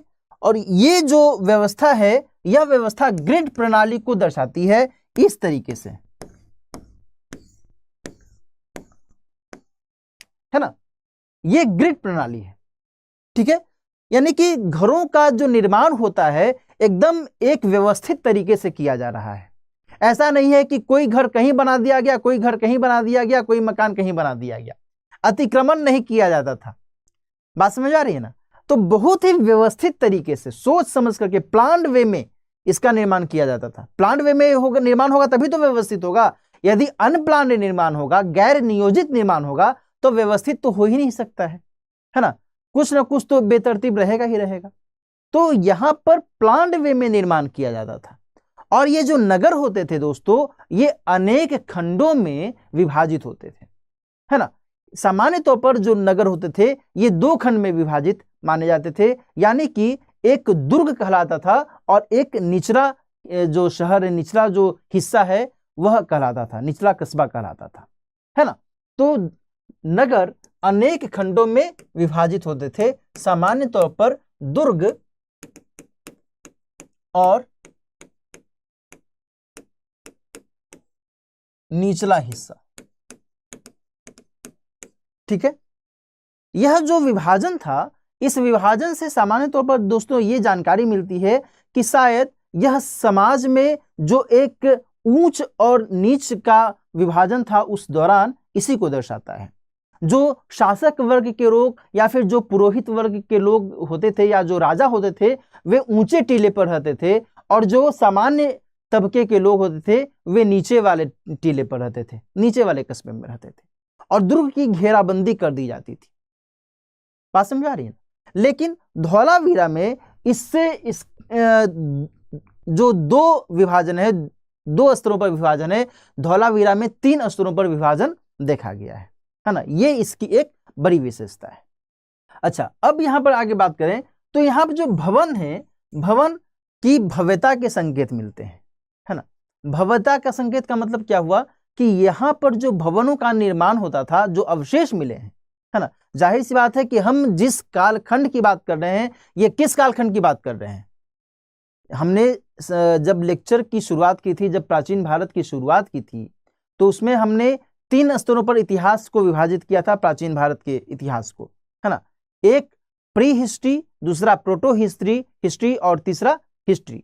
ठीक है, तो अभी हम जो बात कर रहे हैं ये आद्य ऐतिहासिक काल की बात कर रहे हैं, और इस आद्य ऐतिहासिक काल में हमने पहले ही बताया है कि हम लोग जो अवशेष हैं, है ना, उसी को समझते हुए हम अध्ययन कर रहे हैं कि किस तरीके से इस समय की सभ्यता का विकास हुआ है। और ये जो स्थिति है ये इसी को दर्शाती है कि जो अवशेष मिले हैं वो अवशेष दर्शाते हैं कि जो भवन बनाए जाते थे वो बहुत ही अच्छे तरीके से बनाए जाते थे। अच्छे तरीके से का मतलब क्या हुआ कि 2 मंजिला भवन की स्थिति देखी गई है, या फिर सीढ़ी बनाया जाता था, है ना। जैसे आज के समय में हम लोग ऊपर चढ़ने के लिए सेकेंड फ्लोर पर या फर्स्ट फ्लोर पर चढ़ने के लिए सीढ़ी का इस्तेमाल करते हैं, स्टेयर्स का इस्तेमाल करते हैं, वैसे ही उस समय भी सीढ़ियों का इस्तेमाल किया जाता था, है ना। दीवार के साथ में खिड़की बनी होती थी, दरवाजे इस तरीके से बने होते थे, ध्यान से समझिएगा, दरवाजे इस तरीके से बने होते थे कि सड़क से कोई भी व्यक्ति अंदर की ओर झांक ना सके। ऐसा नहीं कोई भी घर बनता था कि भाई सड़क एक आम रास्ते से जाता हुआ व्यक्ति और सीधे देखे तो घर के अंदर दिखाई दे। तो दरवाजे इस हिसाब से बनाए जाते थे। कुछ ऐसे भी घरों के अवशेष मिले हैं जो चारों ओर से आंगन है ना, और उस आंगन के इर्द गिर्द में घर बने हुए हैं, कमरे बने हुए हैं। गांव घर में तो ये स्थितियां आप निश्चित तौर पे देखते होंगे। कभी आप गांव से आपका यदि वास्ता रहा होगा, कभी आप गांव जाते होंगे तो इस तरीके के घर आप निश्चित तौर पर देखते होंगे। शहरों में आंगन नहीं होता है, शहरों में केवल छत होता है कि नहीं? तो गांव घर में ऐसी ही आकृति, ऐसी ही संरचना बनाई जाती थी घरों की, है ना। और वैसी ही संरचना सिंधु घाटी सभ्यता में विधि की जाती है कि बड़ा सा आंगन है और उस आंगन के इर्द गिर्द में कमरे बने हुए हैं, है ना। कितना अच्छा लगता है, ठीक है। अच्छा, अब ये जो स्थितियां हैं, अभी हमने जो चर्चा की कि भाई बहुत ही सुनियोजित तरीके से नगरों का निर्माण किया जाता था। नाली, सड़क के किनारे से नाली बनाई जाती थी और सिलबट्टे, चट्टान, ऊपर से पत्थर रख दिया जाता था। सड़क में बीच में एक मेन होल, एक चैम्बर होता था जहां पर नाली का पानी, घर से निकला हुआ नाली में से जो पानी है वह मेन होल में चला जाता था, है कि नहीं। साथ ही ग्रिड प्रणाली की व्यवस्था थी। तो ये सारी जो स्थितियां हैं, ये स्थितियां क्या दर्शाती हैं?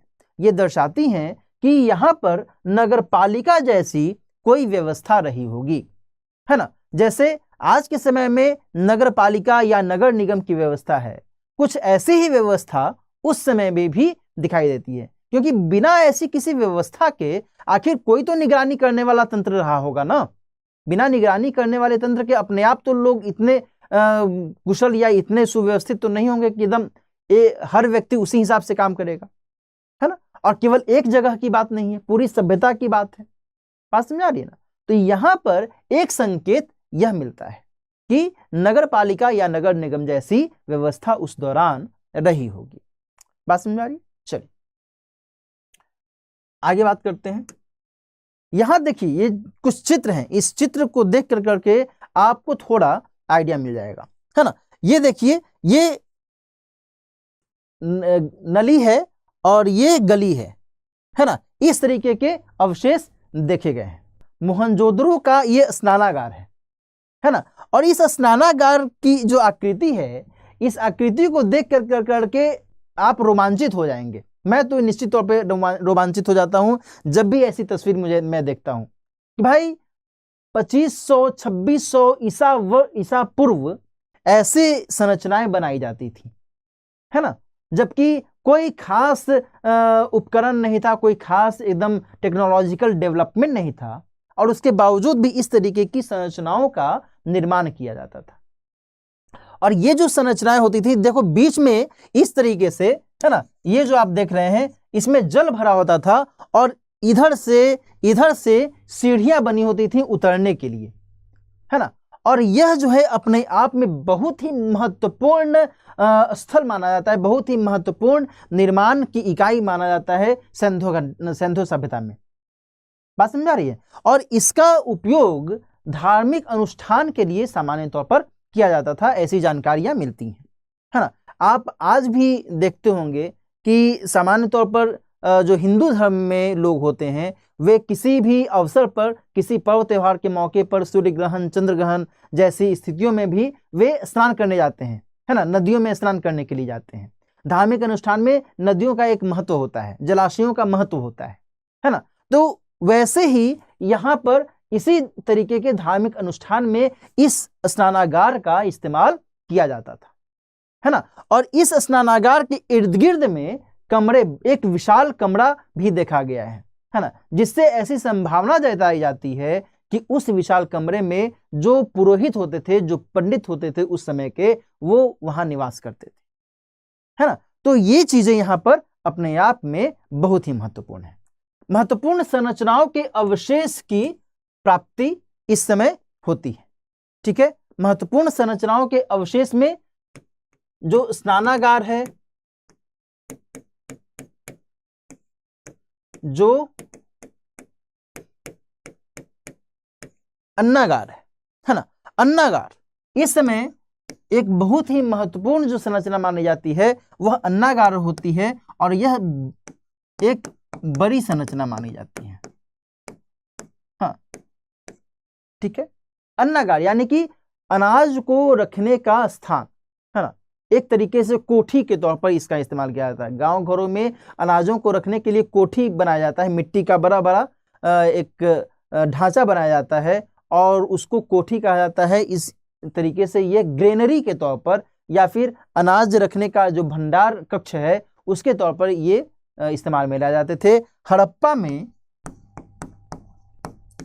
और मोहनजोदड़ो में दोनों जगहों पर अन्नागार की उपस्थिति देखी गई। ठीक है।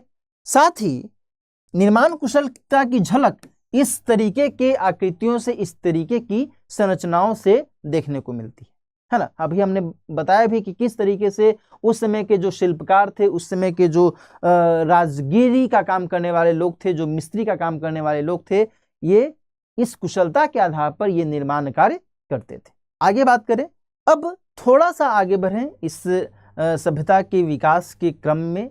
और जाहिर सी बात है दोस्तों कि जब भी नगरीय सभ्यता की यहाँ पर जब हम बात करते हैं तो यहाँ देखो ध्यान रखना कि जब लोग रह रहे हैं तो लोगों को जीने के लिए कुछ करना भी पड़ता होगा, है कि नहीं। और सबसे पहला जो उनके लिए जरूरी था वो क्या था? भोजन, है ना। घरों का तो निर्माण वो कर रहे हैं, घरों में वो आराम से रह रहे हैं, बहुत बेहतर तरीके से नगर योजना बनाई गई है, लेकिन भोजन भी तो जरूरी है ना। बिना भोजन के कैसे आगे काम चलेगा, है ना। और अभी तक जब हमने कल बातचीत की थी तो ये पढ़ा था कि नवपाषाणकालीन संस्कृति आते आते कृषि का विकास आराम से बहुत बेहतर तरीके से हो चुका था, है ना। लोग अन्न उपजाना शुरू कर चुके थे। ठीक है। वैसे ही अब स्थिति जब और आगे बढ़ती है तो यहाँ पर कृषि कार्य भी अब थोड़ा उन्नत होने लगता है। जाहिर सी बात है कि जब कृषि कार्य उन्नत हुआ तो फिर उसके माध्यम से अलग अलग क्षेत्रों में भी कृषि कार्य को मजबूती मिली और उसका फायदा नगरों को होने लगा। ठीक है। अच्छा, उपजाऊ प्रदेश, ठीक है, यह जो क्षेत्र था उपजाऊ प्रदेश के तौर पर जाना जाता है। उपजाऊ प्रदेश का मतलब कि सिंधु घाटी बेसिन का जो क्षेत्र था वहां पर हमेशा सिंधु नदी बाढ़ आती थी सिंधु नदी में, और बाढ़ के साथ में उपजाऊ मिट्टी आती थी, और उस उपजाऊ मिट्टी में जब फसलें उगाई जाती थी तो बहुत बेहतर तरीके से वे उन फसलों का उत्पादन होता था। क्लियर। और ऐसे प्रमाण मिलते हैं कि गेहूं, जौ, राई, है ना, सरसों, मटर, ठीक है, ये जो फसल है इन फसलों की खेती की जाती थी। लेकिन ध्यान रखना कि एक साक्ष्य ये भी मिलता है कि गन्ने की खेती का प्रमाण नहीं मिलता है। गन्ने की खेती का प्रमाण नहीं मिलता है ना। ठीक है, ये ध्यान रखना। ओके, इन सब के तो है लेकिन गन्ने की खेती का प्रमाण नहीं मिलता है। तो अब मन में सवाल ये उठ सकता है कि भाई गन्ने की खेती नहीं होती थी तो चीनी कैसे, मीठा वो कैसे खाते होंगे, है ना। तो मीठापन के लिए वे शहद का इस्तेमाल करते थे। ठीक है, यदि उनको मीठा खाना हो तो शहद का इस्तेमाल करते थे। गन्ने की खेती का प्रमाण नहीं मिलता है। ओके, साथ ही ये भी ध्यान रखिएगा कि रागी की खेती का प्रमाण उत्तर भारत के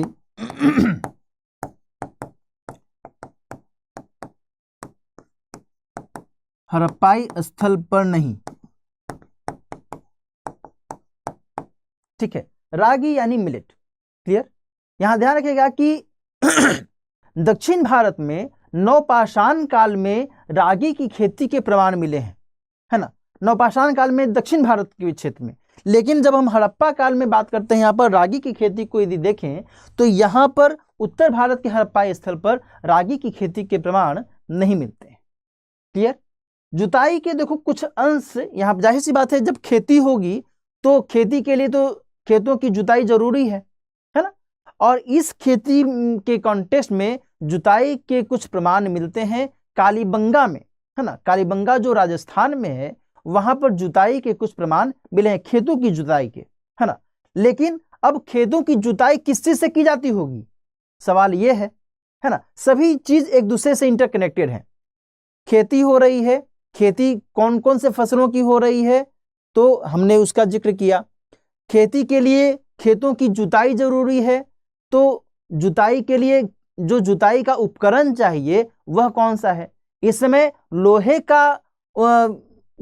की जानकारी इस समय नहीं मिली है, ये ध्यान रखना है। आप इसको नोट कर लो, अंडरलाइन कर लो कि इस समय लोहे की जानकारी नहीं मिली है और लोहे के फाल का या लोहे के फावड़े का इस्तेमाल नहीं किया जा रहा है।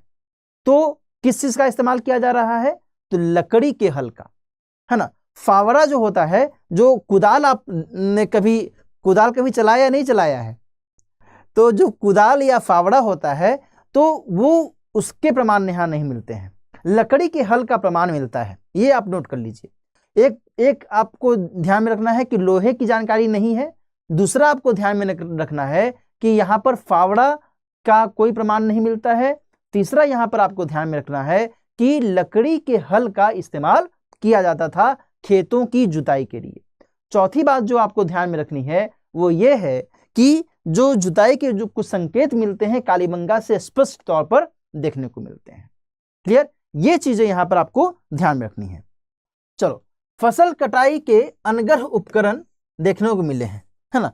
फसल को काटने के लिए जाहिर सी बात है, जब फसल उपजेगा तो उसको काटा भी जाएगा। अब देखो सबका क्रम बना हुआ है ना। फसल उपज गया, जुताई हो गई, फसल उपज गया, अब उसको काटा भी जाएगा।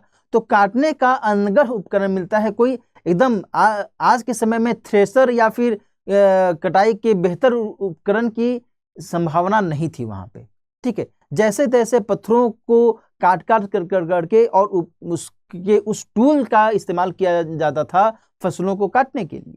साथ ही अब ध्यान रखना कि यह जो क्षेत्र था उपजाऊ क्षेत्र था, है ना। उपजाऊ क्यों था, तो हमने इसके बारे में कारण बताया भी कि सिंधु घाटी के सिंधु नदी जो है वो हर साल बाढ़ लाती थी और बाढ़ के साथ में उपजाऊ मिट्टी आती थी और उस उपजाऊ मिट्टी के कारण बेहतर फसल होती थी, ठीक है। और अधिशेष जो उत्पाद, अधिशेष का मतलब क्या हुआ, सरप्लस, यानी कि जितनी आवश्यकता है उससे ज्यादा उत्पादन हो रहा है, ठीक है। जब ज्यादा उत्पादन हो रहा है तो जाहिर सी बात है कि जब आपके गांव में खेतों में जब आपके यहाँ ज्यादा उत्पादन होता है तो फिर क्या कहते हैं, भाई खाने के लिए जितना चाहिए साल भर के लिए अनाज वो आपने रख लिया, बाकी जो अनाज है वो आपने अपने गोदाम में डाल दिया, है ना। आपके घर में जो भी वैसा कोई स्थान होगा वहां पर आपने रख दिया या फिर उसको बेच दिया। दो ही काम तो करते होंगे ना, किसी को दान में तो शायद नहीं देते होंगे। एनीवे, तो यहाँ पर अधिशेष उत्पादन की संभावनाएं या फिर साक्ष्य देखने को मिले हैं और इससे ये पता चलता है कि अन्नागार, जिस अन्नागार की अभी हमने बात की, उस अन्नागार का इस्तेमाल इसी के लिए किया जाता था। अब हम यहाँ पर थोड़ा सा और आगे बढ़ें। हमने कल भी पढ़ा था कि भाई धीरे धीरे लोग कृषि की ओर उन्मुख होते हैं, पशुपालन भी करने लगते हैं और वैसी ही स्थिति यहाँ पर भी देखी जाती है। सिंधु घाटी सभ्यता में भी पशुपालन बड़े पैमाने पर देखने को मिलता है और यहाँ पर भी गाय, बकरी, भेड़, है ना, सूअर, इनका पशुपालन के तौर पर इस्तेमाल किया जाता है। लेकिन ध्यान रखिएगा कि ऊंट, हाथी, है ना, ये जो है जानकारी में मिलते हैं कि हाथी का, ऊंट के बारे में इनको जानकारी थी और गैंडा से भी परिचित थे, है ना, गैंडा से परिचित, ठीक है। गैंडा पशुपालन के तौर पर ये पालते नहीं थे, है ना, यहाँ पर ध्यान रखना है। तो पशुपालन में ये जो पशु है महत्वपूर्ण तौर पर पाले जाते थे या फिर हाथी और गैंडा से इनका परिचय था। लेकिन ध्यान रखिएगा कि जो घोड़ा है ना, घोड़ा के बारे में संदिग्धता बनी हुई है, एक उहापोह की स्थिति बनी हुई है कि घोड़ा सही में इस समय में था या नहीं था। और इसको लेकर करके आईएएस के प्री एग्जाम में 2021 में, जहां तक मुझे ध्यान आ रहा है 2021 या 2019 में, जहां तक मुझे ध्यान आ रहा है कि सवाल बना था और उसमें यूपीएससी ने एक अलग अपना उत्तर दिया था। कई सारे लोगों ने इसमें ये कहा था कि नहीं भाई, सुरकोटदा में घोड़े की हड्डियों के अवशेष मिलते हैं और इसलिए यहाँ सिंधु घाटी सभ्यता में लोग घोड़े से परिचित थे। लेकिन यदि विस्तार से अध्ययन किया जाए तो खुद रामशरण शर्मा जी ने अपनी पुस्तक में लिखा है कि अश्व से वो परिचित नहीं थे, है ना, घोड़े से परिचित नहीं। देखो ध्यान रखना कि जो अवशेष मिले हैं उसमें संदिग्धता बनी हुई है कि क्या यह घोड़े का अवशेष है भी या नहीं है ना, यह अभी तक स्पष्ट नहीं हो सका है। क्लियर? तो ये चीजें आपको ध्यान में रखने की जरूरत है और खुद यूपीएससी ने भी इस चीज को स्पष्ट किया है अपने प्रश्न के माध्यम से। अब देखो, जब हम आगे बढ़ते हैं तो अर्थव्यवस्था में दो चीजें हमने देखी। सबसे पहले नगर योजना को देख लिया। नगर योजना यानी कि किस तरीके से इन नगरों की बसावट होती है। इसके बाद हम आगे बढ़ते हैं अर्थव्यवस्था, यानी कि इस समय के लोग किस तरीके से अपना जीवन यापन शुरू करते हैं। उस अर्थव्यवस्था में कृषि सबसे मूल आधार है। कृषि में किन किन चीजों का ये उत्पादन करते थे, जो अधिशेष होता था, कहाँ पर वो रखते थे, और इसके अलावा हमने ये भी देखा कि पशुपालन में वे किन किन पशुओं का उपयोग करते थे। ठीक है, ये दूध दही का इस्तेमाल करते थे, साथ ही ये मांस भी खाते थे। ये भी आप नोट कर लीजिएगा, है ना, मांस भी खाते थे, शाकाहारी भी थे और मांसाहारी भी थे, है ना। मांस में ये बकरी का मांस, कछुए का मांस, ये भी खाते थे। ऐसी जानकारियां मिलती हैं। क्लियर? तो ये आपको थोड़ा सा ध्यान में रखने की आवश्यकता है। ओके, चलिए, दूध और दही का सेवन भी ये करते थे भाई। ठीक है ना। अच्छा, अब हम थोड़ा और आगे बढ़ें तो नगरीय सभ्यता है। नगरीय सभ्यता है तो व्यापार वाणिज्य तो होगा ही होगा, है कि नहीं। व्यापार वाणिज्य के बिना नगरीय सभ्यता एक तरीके से पूर्ण कैसे हो सकती है कि नहीं। तो व्यापार वाणिज्य भी या व्यापार वाणिज्य के भी प्रमाण इस दौरान में मिलते हैं। ऐसी जानकारियां मिलती हैं दोस्तों कि सिंधु घाटी सभ्यता अपने समकालीन सभ्यताओं के साथ में व्यापार वाणिज्य में संलग्न था। अपने समकालीन सभ्यताओं की बात करें तो फिर सुमेर सभ्यता, मिस्र की सभ्यता, मेसोपोटामिया की सभ्यता, ये उस दौरान की समकालीन सभ्यताएं मानी जाती हैं, है ना। और इस संदर्भ में ऐसी जानकारियां मिलती हैं कि इन सभ्यताओं के साथ अलग अलग स्तरों पर व्यापार व्यवसाय किया जाता था। हड़प्पाई सभ्यता के बर्तन, हड़प्पाई सभ्यता के जो मुहर हैं, वे यहाँ पर देखने को मिलते हैं, है ना, इन सभ्यताओं में। और यहाँ पर से लाजवर्द मणि या फिर जो मनके हैं वो आते थे कहाँ पर, भारत में या फिर सिंधु घाटी सभ्यता में। ठीक है, ध्यान रखना कि मेलुहा, है ना, मेलुहा का जिक्र मिलता है। ठीक है, किसमें? मेसोपोटामियाई सभ्यता में। मेसोपोटामिया की सभ्यता के लोग सिंधु घाटी की सभ्यता के लोगों के लिए मेलुहा शब्द का इस्तेमाल करते थे, है ना, कि ये मेलुहा के लोग हैं। क्लियर? और ये जो मेलुहा है ये अपने आप में बहुत ही महत्वपूर्ण हो जाता है। तो यहां ध्यान रखिएगा कि जो ये व्यापार वाणिज्य होता था, तो व्यापार वाणिज्य के लिए जाहिर सी बात है सिंधु घाटी सभ्यता का जो विस्तार क्षेत्र था, उस विस्तार क्षेत्र को यदि हम देखें तो बंदरगाहों के माध्यम से ही व्यापार होता होगा, है ना, क्योंकि हम मेसोपोटामिया की बात कर रहे हैं, मिस्र की बात कर रहे हैं, तो सड़क से तो वो जाते नहीं होंगे भाई, है ना। ऐसा तो है नहीं, आज भी सड़क नहीं है, पहले की तो बात ही छोड़ दो, है ना। तो बंदरगाहों का इस्तेमाल किया जाता था। अब जब बंदरगाहों का इस्तेमाल किया जाता होगा तो फिर आपको क्या लगता है, उसमें ट्रेन सड़क तो कुछ था ही नहीं। बंदरगाहों से व्यापार वाणिज्य किया जाता था तो नाव का ही इस्तेमाल करते होंगे, तैर करके तो व्यापार करते नहीं होंगे, है कि नहीं। तो नावों का भी इस्तेमाल वे करते थे, यानी कि नाव से ये लोग परिचित थे, है ना। अच्छा, एक चीज और ध्यान में रखिएगा कि भारत के जो या फिर सिंधु घाटी सभ्यता के जो महत्वपूर्ण इस दौरान के बंदरगाह हैं उनमें से एक है लोथल, है ना, एक है कुंतिसा, ठीक है। ये सब कुछ महत्वपूर्ण जो बंदरगाह हैं ये जाने जाते हैं। लोथल जो है कृत्रिम बंदरगाह के तौर पर जाना जाता है। ये कहां पर है, ये आप सभी को पता होना चाहिए, गुजरात में है ये, है ना। कृत्रिम बंदरगाह के तौर पर ये इस्तेमाल में आता था, ठीक है। एक चीज और ध्यान में रखना कि नाव से ये जाते थे व्यापार वाणिज्य करने के लिए। साथ ही दोस्तों ये भी ध्यान में रखिएगा आप लोग कि कुछ मुहरों पर, कुछ बर्तनों पर नाव के चित्र मिले हैं, है ना।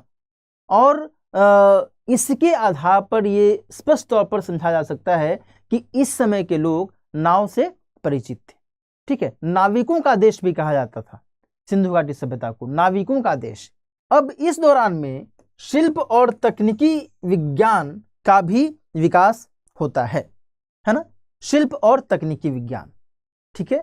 कैसे, तो अभी हमने देखा भी, जब स्नानागार आपने देखा तो उससे आपको क्या लगता है, शिल्प का विकास नहीं, बिना शिल्प के, बिना एक कुशल शिल्पकला के ही इतना बड़ा स्नानागार बना लिया गया होगा, है ना।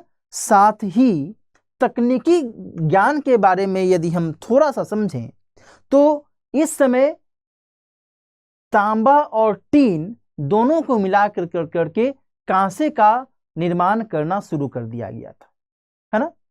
और टीन जो है सामान्य तौर पर अफगानिस्तान से मंगाया जाता था, है ना। साथ ही ओमान से भी मंगाया जाता था टीन। जो तांबा है, तांबा सामान्य तौर पर से राजस्थान का जो खेतरी वाला इलाका है, इसके बारे में हमने पहले भी चर्चा की है।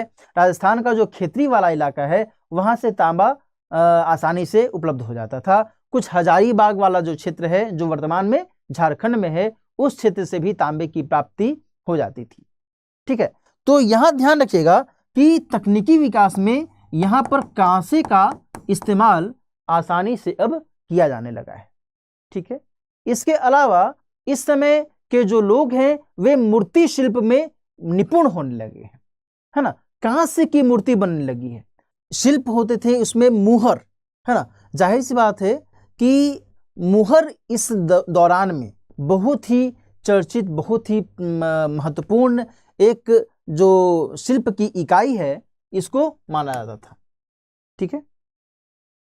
जो हड़प्पा कालीन मुहर हैं, इन मुहरों का इस्तेमाल व्यापार वाणिज्य के दौरान में किया जाता था। जानते हो किस तरीके से, कि कोई भी सामान यदि पोटली में उसको बांध दिया जाए और मुहर उस पर चिपका दिया जाता था, और ये मुहर जब इस पर चिपक जाता था तो उस पोटली पर एक छापा टाइप से पड़ जाता था उस मुहर का। और जब ये पोटली वहां दूर देश जाती थी तो फिर इससे पता चलता था कि भाई इस पोटली के साथ कोई भी छेड़खानी नहीं की गई, कोई इसके साथ छेड़छाड़ नहीं की गई है ना। तो यह अपने आप में एक प्रतीकात्मक तौर पर इस्तेमाल किया जाता था इस मुहर का। क्लियर। अब हम थोड़ा सा और आगे बढ़ते हैं दोस्तों, और यहां अब अर्थव्यवस्था, व्यापार वाणिज्य, पशुपालन, कृषि, इन सब से होते हुए अब थोड़ा हम ये समझते हैं कि इस समय के लोगों का जो धार्मिक जीवन था, क्या वे धर्म में विश्वास रखते थे? यदि वे धर्म में विश्वास रखते थे तो वे किसकी पूजा करते थे, क्या करते थे, किस तरीके से वह अपना विश्वास कायम रखते थे, है ना। ये भी अपने आप में यहाँ पर महत्वपूर्ण हो जाती है। अब यहाँ पर देखो, लौकिक और अलौकिक गतिविधियों में अंतर कर पाना थोड़ा सा कठिन यहाँ पर लगता है। क्यों कठिन लग पाता है? क्योंकि यहाँ के कोई भी अभी तक ऐसे साक्ष्य नहीं मिले हैं जिसको पढ़ करके यह समझा जा सके कि सिंधु घाटी सभ्यता के लोग लौकिक विश्वास को ही महत्व देते थे या फिर अलौकिक विश्वास को भी महत्व देते थे, है ना। केवल जो पुरातात्विक साक्ष्य मिले हैं उसी से एक आइडिया मिलता है, और यह आइडिया मिलता है, ये दर्शाता है कि उस समय के लोग अलौकिक विश्वास पर भी जोर देते थे। क्लियर। पूजा स्थल के स्तर पर यदि हम बात करें तो मंदिर के रूप में कुछ इमारतों के साक्ष्य मिले हैं, है ना। यहां पर ध्यान रखिएगा कि मंदिर का स्पष्ट कोई साक्ष्य तो नहीं मिला है, लेकिन जो इमारत हैं, कुछ ऐसे इमारत मिले हैं जिनके ऊपर एक ऊंचा फर्श, ऊंचा चबूतरा टाइप से बना हुआ है और उस ऊंचे चबूतरे पर एक बड़ा सा कोई पत्थर ऐसा रखा हुआ है, ठीक है ना। तो ऐसी संभावना जताई जाती है कि इसका इस्तेमाल मंदिर के तौर पर किया जाता होगा। मंदिर का कोई स्पष्ट साक्ष्य नहीं मिलता है, ठीक है। तो ये कुछ आपको यहाँ पर चीजें ध्यान में रखने की आवश्यकता है। और स्नानागार के पास में विशाल इमारत की जानकारी मिलती है, ये भी हमने जिक्र किया भी स्नानागार के बारे में, जब मैं आपको बता रहा था उस समय बताया भी कि इस विशाल इमारत में पुरोहित या जो पुजारी होते थे वो रहते थे, है ना, पुरोहित रहते थे। मुहर और मूर्ति से पशुपति और मातृदेवी की पूजा के संकेत भी मिलते हैं। ये मेरे ख्याल से आपको जानकारी भी होनी चाहिए कि जो हड़प्पाई सभ्यता में मुहरें हैं और जो मूर्तियां हैं उनमें पशुपति के बारे में जानकारी मिलती है, मातृदेवी के बारे में जानकारी मिलती है, ठीक है। और मातृदेवी को उर्वरता की देवी के तौर पर पूजा जाता था। क्लियर। अच्छा, साथ ही योगी के साथ सर्प की आकृति भी मिली है। हाँ, ऐसी भी आकृति मिली है कि एक योगी बैठा हुआ है और उसके गले में सर्प लटका हुआ है, ठीक है। कुछ ऐसे भी संभावनाएं देखी गई हैं, कुछ ऐसी भी जानकारियां देखी गई हैं कि वृक्ष आत्माएं होती थी, है ना। वृक्ष आत्मा का मतलब कि पीपल का एक बड़ा सा पेड़ है और वहां से कोई झांक रहा है, ठीक है। ऐसी भी कुछ आकृतियां मिली हैं। इसके अलावा जानवरों की पूजा के भी प्रमाण मिलते हैं। अभी आपने किसी ने भी लिखा भी है कि एक सिंग, है ना, एक सिंग वाले जानवर को लोग महत्व देते, वाले जानवर। साथ ही बैल, गाय, इनकी भी ये पूजा करते थे। एक सिंग वाले जानवरों को क्या कहा जाता था? यूनिकॉर्न, है ना, यूनिकॉर्न। क्लियर। अग्निवेदी का भी साक्ष्य मिलता है, ठीक है। कालीबंगा में अग्निवेदी का साक्ष्य मिला है, ठीक है। लोथल में भी अग्निवेदी का साक्ष्य मिला है।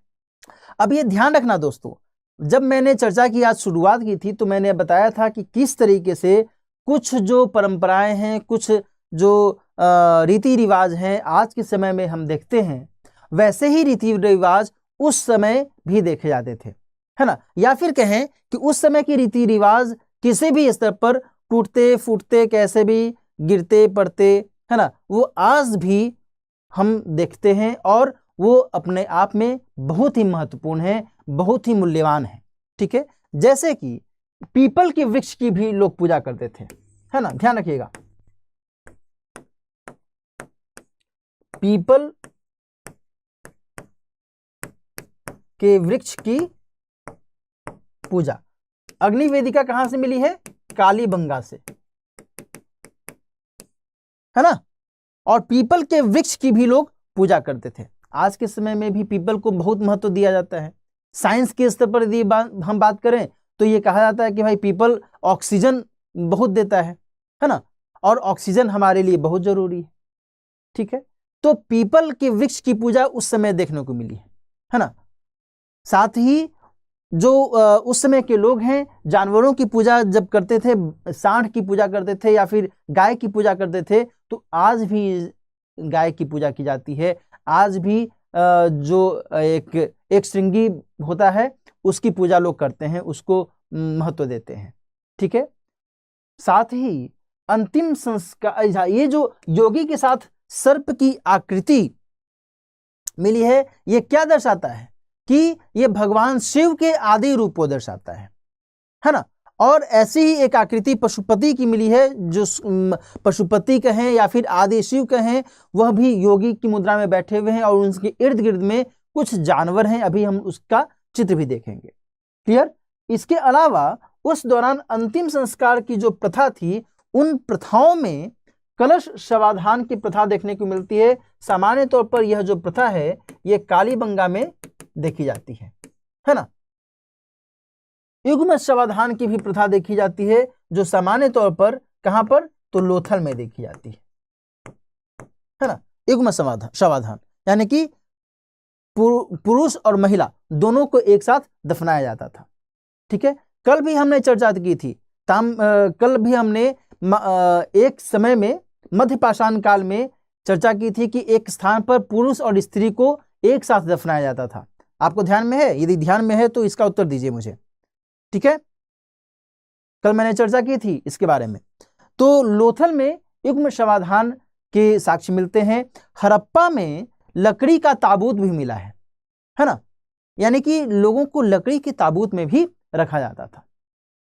इसके अलावा कल भी जैसे हमने चर्चा की थी कि जो मृतक शरीर है उसको उत्तर दक्षिण दिशा में लिटाया जाता था, है ना। और वैसे ही स्थितियां आज भी देखने को मिलती हैं कई जगहों पर। यहां आप देख सकते हैं कि एक दो मूर्तियां मैं आपको यहां पर, दो चित्र यहां पर मैं आपको दिखा रहा हूं। ये जो है पशुपति या फिर इनको कहें आदि शिव, है ना। इस रूप में ये एक आकृति मिली है, जो ये एक पशुपति हैं, ये योग की मुद्रा में बैठे हुए हैं। इनके 3 सिंह हैं, इनके 3 मुख हैं। एक तरफ में भैंसा है, गैंडा है, बाघ है, हाथी है, और इनके चरण के नीचे में 2 हिरन बैठे हुए हैं, है ना। ये ध्यान रखना भाई, परीक्षा में ऐसे सवाल पूछा गया है कि पशुपति के आसपास में कौन कौन से जानवर देखने को मिलते हैं, है ना। ये अपने आप में एक प्रश्न है।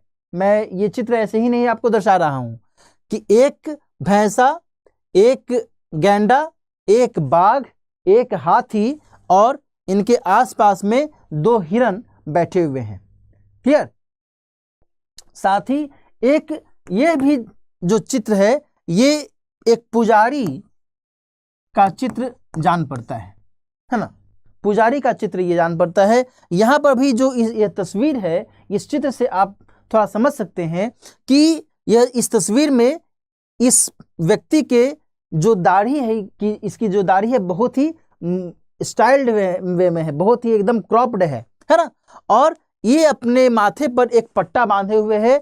इसकी नाक थोड़ी सी टूट गई है, लेकिन नाक एप्रोप्रिएट रही होगी। और इसकी जो आंखें हैं ये थोड़ी सी मध्यम स्तर पर झुकी हुई हैं, है ना। ऐसा लग रहा है कि ये ध्यान मुद्रा में लीन है। और इसके दाएं हाथ के नीचे से एक शॉल जैसी कोई आकृति देखी जा रही है। क्लियर? तो ये चीजें यहां पर आपको समझने की आवश्यकता है। और ये सब क्या दर्शा रहा है कि हड़प्पा काल में जहां एक तरफ धर्म के प्रति लोगों की आस्था थी, वहीं दूसरी तरफ उस समय का जो शिल्प शास्त्र था, शिल्पी जो थे वो बहुत ही बेहतर कारीगरी करते थे, है ना। और इस तरीके से ये डिजाइन वे बनाते थे, मूर्ति बनाते थे। आगे बढ़ें। अच्छा, एक और जो जानकारी मिली है ये ध्यान में रखिएगा। ये जूना खड़िया, है ना, ये कहां पर है? गुजरात के कच्छ वाले इलाके में ये हाल के समय में एक अवशेष मिला है। और यहां पर पूरब पश्चिम दिशा में शवों को रखा जाता था, ऐसी जानकारी मिली है। हाल ही के समय में ये जानकारी यहां पर मिली है, ये आपको ध्यान में रखना है। चलो अब हम आगे बढ़ते हैं, और आगे बढ़ते बढ़ते अब हम आ चुके हैं यहां पर कि हड़प्पा सभ्यता का उदय और अंत कैसे होता है, क्या होता है। ठीक है, देखो दोस्तों, अभी तक हमने जो पढ़ा, मैं एक बार जल्दी से रिकैप करा देता हूं कि हड़प्पा सभ्यता का जो क्षेत्र है वो कितना व्यापक क्षेत्र था। साथ ही हड़प्पा सभ्यता में जो नगरीय योजना थी, ये इस नगरीय योजना की क्या विशेषताएं थी, उस समय की कृषि अर्थव्यवस्था, व्यापार वाणिज्य कैसी थी, पशुपालन में कौन कौन से पशुओं को लोग महत्व देते थे, क्या लोग खाते थे पीते थे, कौन सी फसल ये उपजाते थे। इसके अलावा हमने ये भी देखा कि जो धार्मिक आयोजन, धार्मिक कृत्य ये करते थे, वे किस तरीके से धार्मिक कृत्य करते थे। क्लियर।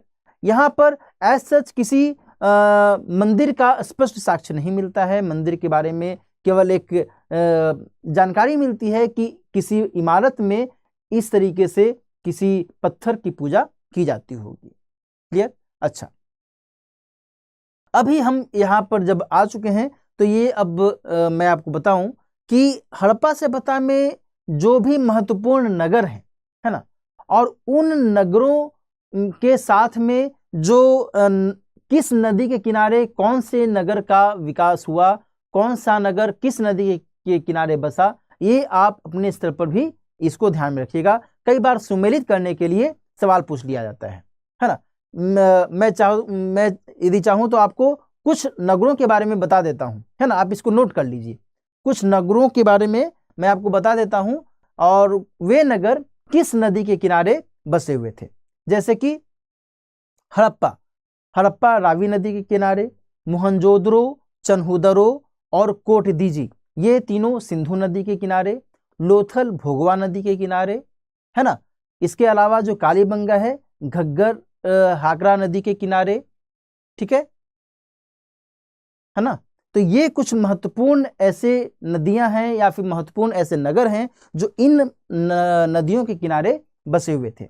ठीक है, कई बार इस तरीके से सुमेलित करने के लिए पूछ लिया जाता है, तो इस लिहाज से आपको ये हल्की फुल्की जानकारी होनी चाहिए। अब हम आगे बढ़ते हैं। अब हड़प्पा सभ्यता के उदय और इसके अंत को देखते हैं। हड़प्पा सभ्यता का उदय और अंत कैसा था, क्या था। अभी यहाँ पर हम ध्यान दें कि उदय से संबंधित या फिर सिंधु घाटी सभ्यता की उत्पत्ति से संबंधित जो प्रक्रियाएं हैं वो अस्पष्ट हैं।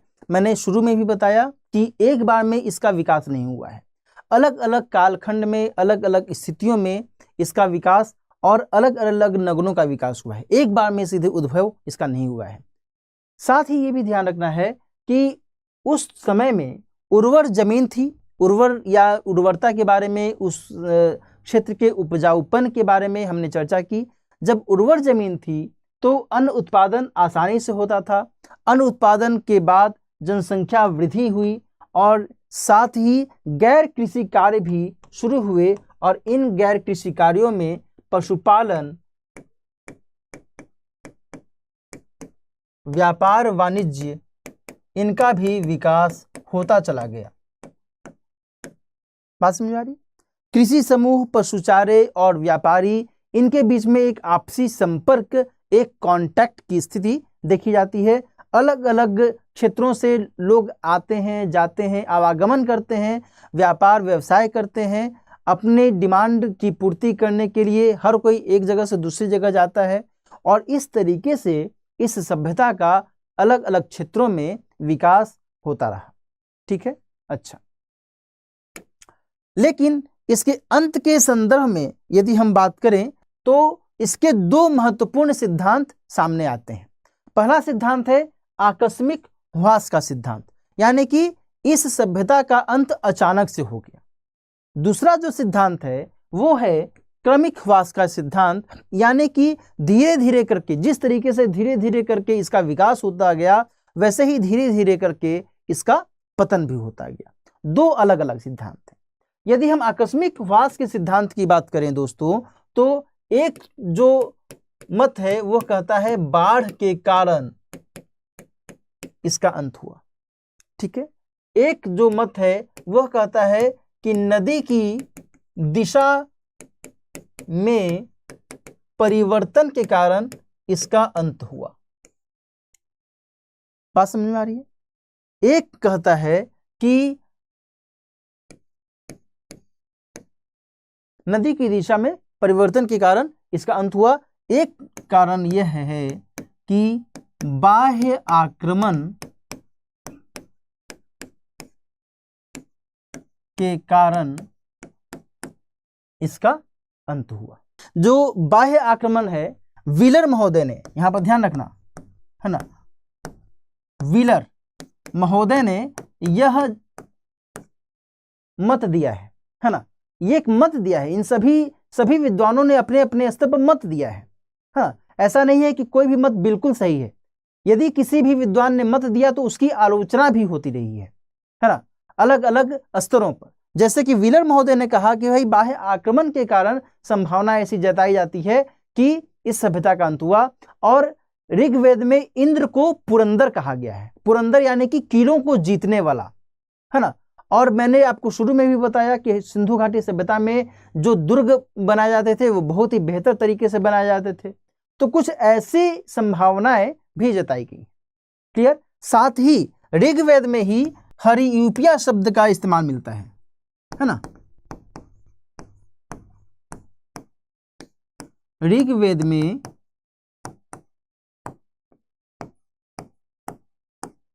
हरियूपिया शब्द, बात समझ आ रही है। तो इस तरीके से तुलना कर करके ये संभावना जताई जाती है कि शायद आर्यों ने या फिर इंद्र ने बाह्य आक्रमण या फिर इस सभ्यता का विनाश किया। ठीक है। लेकिन इसके अगेंस्ट में जो तर्क है वह भी हमें ध्यान में रखना है। अगेंस्ट में तर्क ये है दोस्तों कि ऋग्वैदिक काल या फिर ऋग्वैदिक संस्कृति की शुरुआत 1500 ईसा पूर्व से पहले की मानी ही नहीं जा सकती है ना। आगे हम पढ़ेंगे वैदिक संस्कृति के बारे में, जब हम लोग अगली कक्षा में बातचीत करेंगे तो इसमें पढ़ेंगे कि 1500 से 1000 ईसा पूर्व और देन फिर 1000 ईसा पूर्व से 600 ईसा पूर्व ऋग्वैदिक काल और उत्तर वैदिक काल। जबकि यह जो सभ्यता है यह 1900 ईसा पूर्व में यह समाप्त हो गई है ना। तो इस कारण से इसको लेकर करके भी मतभेद की स्थिति देखी जाती है। हरियूपिया, हरियूपिया यानी हड़प्पा के सेंस में, बात समझ आ रही है ना। हरियूपिया को यहां पर यह भी समझा जाता है कि यह हड़प्पा की बात की जा रही है ऋग्वेद में, है ना। इसलिए मैंने ये शब्द लिखा भी है। बाढ़ के कारण में यदि हम देखें तो ये बताया जाता है कि सिंधु नदी में अचानक से बहुत व्यापक स्तर पर बाढ़ आई। और ये कैसे लोग ये जानकारी देते हैं, तो ये कहा जाता है कि जो प्रमाण मिले हैं कि 80 फुट 70 फुट ऊंचा गाद मिला है, मिट्टी का गाद मिला है। और ये जो गाद है यानी ये जो जमाव है, इस जमाव से ये प्रतीत होता है कि सिंधु नदी में बहुत बड़ी बाढ़ आई होगी। और इस कारण से ये एक कारण के इस कारण से इसे यहाँ पर दर्शाया जाता है कि बाढ़ के चलते ही इस सभ्यता का विनाश हुआ है। लेकिन इसके अगेंस्ट में भी तर्क मिलता है कि जो यह सभ्यता थी केवल सिंधु घाटी के ही आसपास में तो नहीं थी, अलग भी थी, इधर उधर भी थी। तो वहां पर कैसे विनाश हुआ, वहां पर कैसे यह सभ्यता समाप्त हो गई, ठीक है ना। तो ये कुछ कारण यहाँ पर आपको ध्यान में रखने हैं। एक जो कारण है वो नदी की दिशा में परिवर्तन को लेकर के भी मिलता है कि सिंधु नदी की दिशा में भूकंप के कारण परिवर्तन हो गया और उसके कारण से यह जो सभ्यता है समाप्त हो गई। ठीक है। तो ये अलग अलग कुछ पक्ष है। इन पक्षों में से जो सबसे महत्वपूर्ण पक्ष है वह है क्रमिक ह्रास की परिकल्पना। और इस पक्ष को यदि हम देखें तो पारिस्थितिकीय प्रभाव, ठीक है। जो सबसे इंपॉर्टेंट, सबसे जो एक सटीक जानकारी मिलती है वो इस संदर्भ में मिलती है ना। पारिस्थितिकीय प्रभाव इस समय में देखने को मिलता है। क्या पारिस्थितिकीय प्रभाव देखने को मिलता है, तो ये जानकारी मिलती। फेयर सर्विस नाम के एक विद्वान है, ध्यान रखिएगा, फेयर सर्विस, मैं यहां पर लिख देता हूं उनका नाम, है ना, fair service. Okay. Fair service जो विद्वान हैं वे कहते हैं इस समय जनसंख्या बढ़ती रही, साथ ही डिमांड बढ़ती रही, लेकिन जो संसाधन थे, जो खनिज, जो प्राकृतिक संसाधन थे, जो जल की पूर्ति होती थी वह आवश्यकता से कम ही होती थी। आवश्यकताएं धीरे धीरे बढ़ती जा रही थी और इसके कारण से जो जंगल थे, घास के मैदान थे, ये धीरे धीरे समाप्त होने लगे। ठीक है। और साथ ही कृषि व्यवस्था पर भी इसका एक नकारात्मक प्रभाव पड़ा और इसके साथ ही अर्थव्यवस्था पर भी एक नकारात्मक प्रभाव पड़ा और धीरे धीरे करके इस सभ्यता का अंत हो गया। ये कौन बताता है, तो फेयर सर्विस महोदय बताते हैं। लेकिन ऐसा नहीं है कि इनके अगेंस्ट में कोई तर्क नहीं है ना, क्योंकि इनके अगेंस्ट में ये कहा जाता है कि यह आवश्यक नहीं है कि जंगल या फिर घास की भूमि समाप्त हो गई और इस पर उसका कृषि अर्थव्यवस्था पर बुरा ही प्रभाव पड़ा हो। क्योंकि इस क्षेत्र की जमीन इतनी उपजाऊ हमेशा रही कि एक जो सभ्यता थी वो आसानी से सस्टेन कर सकती थी। ठीक है, लेकिन ये जो अलग अलग स्तरों पर तर्क दिए जाते हैं, इन तर्कों में जो एक तर्क है वो सबसे उपयुक्त तर्क माना जाता है। कौन सा? तो पारिस्थितिकीय आधार पर जो पतन की स्थिति देखी जाती है उसको सबसे महत्वपूर्ण तर्क माना जाता है ना। अच्छा, अब यहां पर देखो ध्यान में रखना है कि आज के समय में जो विद्वान हैं वे ये मानते हैं कि जो सिंधु घाटी सभ्यता है इसका विनाश नहीं हुआ है, इसका पतन नहीं हुआ है, बल्कि जो मुख्य नगर थे केवल मुख्य नगर ही समाप्त हुए, है ना। हड़प्पा की समाप्ति हो गई, मोहनजोदड़ो की समाप्ति हो गई, लोथल की समाप्ति हो गई, धौलावीरा की समाप्ति हो गई, लेकिन इनके आसपास में ऐसा तो था नहीं ना कि केवल नगर ही नगर था। आसपास का जो क्षेत्र था वो गांव की बसावट भी तो रही होगी। नगरों में तो खेती नहीं होती होगी, खेती तो गांवों में ही होती होगी ना भाई। तो जो आसपास के गांव थे वे बने रहे। जो इस समय की मोहरें थी, जो महत्वपूर्ण मृदभांड यानी मिट्टी के बर्तन का इस्तेमाल किया जाता था, ये बेशक समाप्त हो गए और धीरे धीरे विलीन हो गए, लेकिन जो आसपास की जो अर्थव्यवस्था थी वह कंटिन्यू बनी रही, है ना, और वह एक निरंतरता को बनाए रखी। ठीक है, तो आज के समय में विद्वानों ने अब इस पर तर्क वितर्क करना बंद कर दिया है कि सिंधु घाटी सभ्यता का पूरी तरीके से पतन हो गया।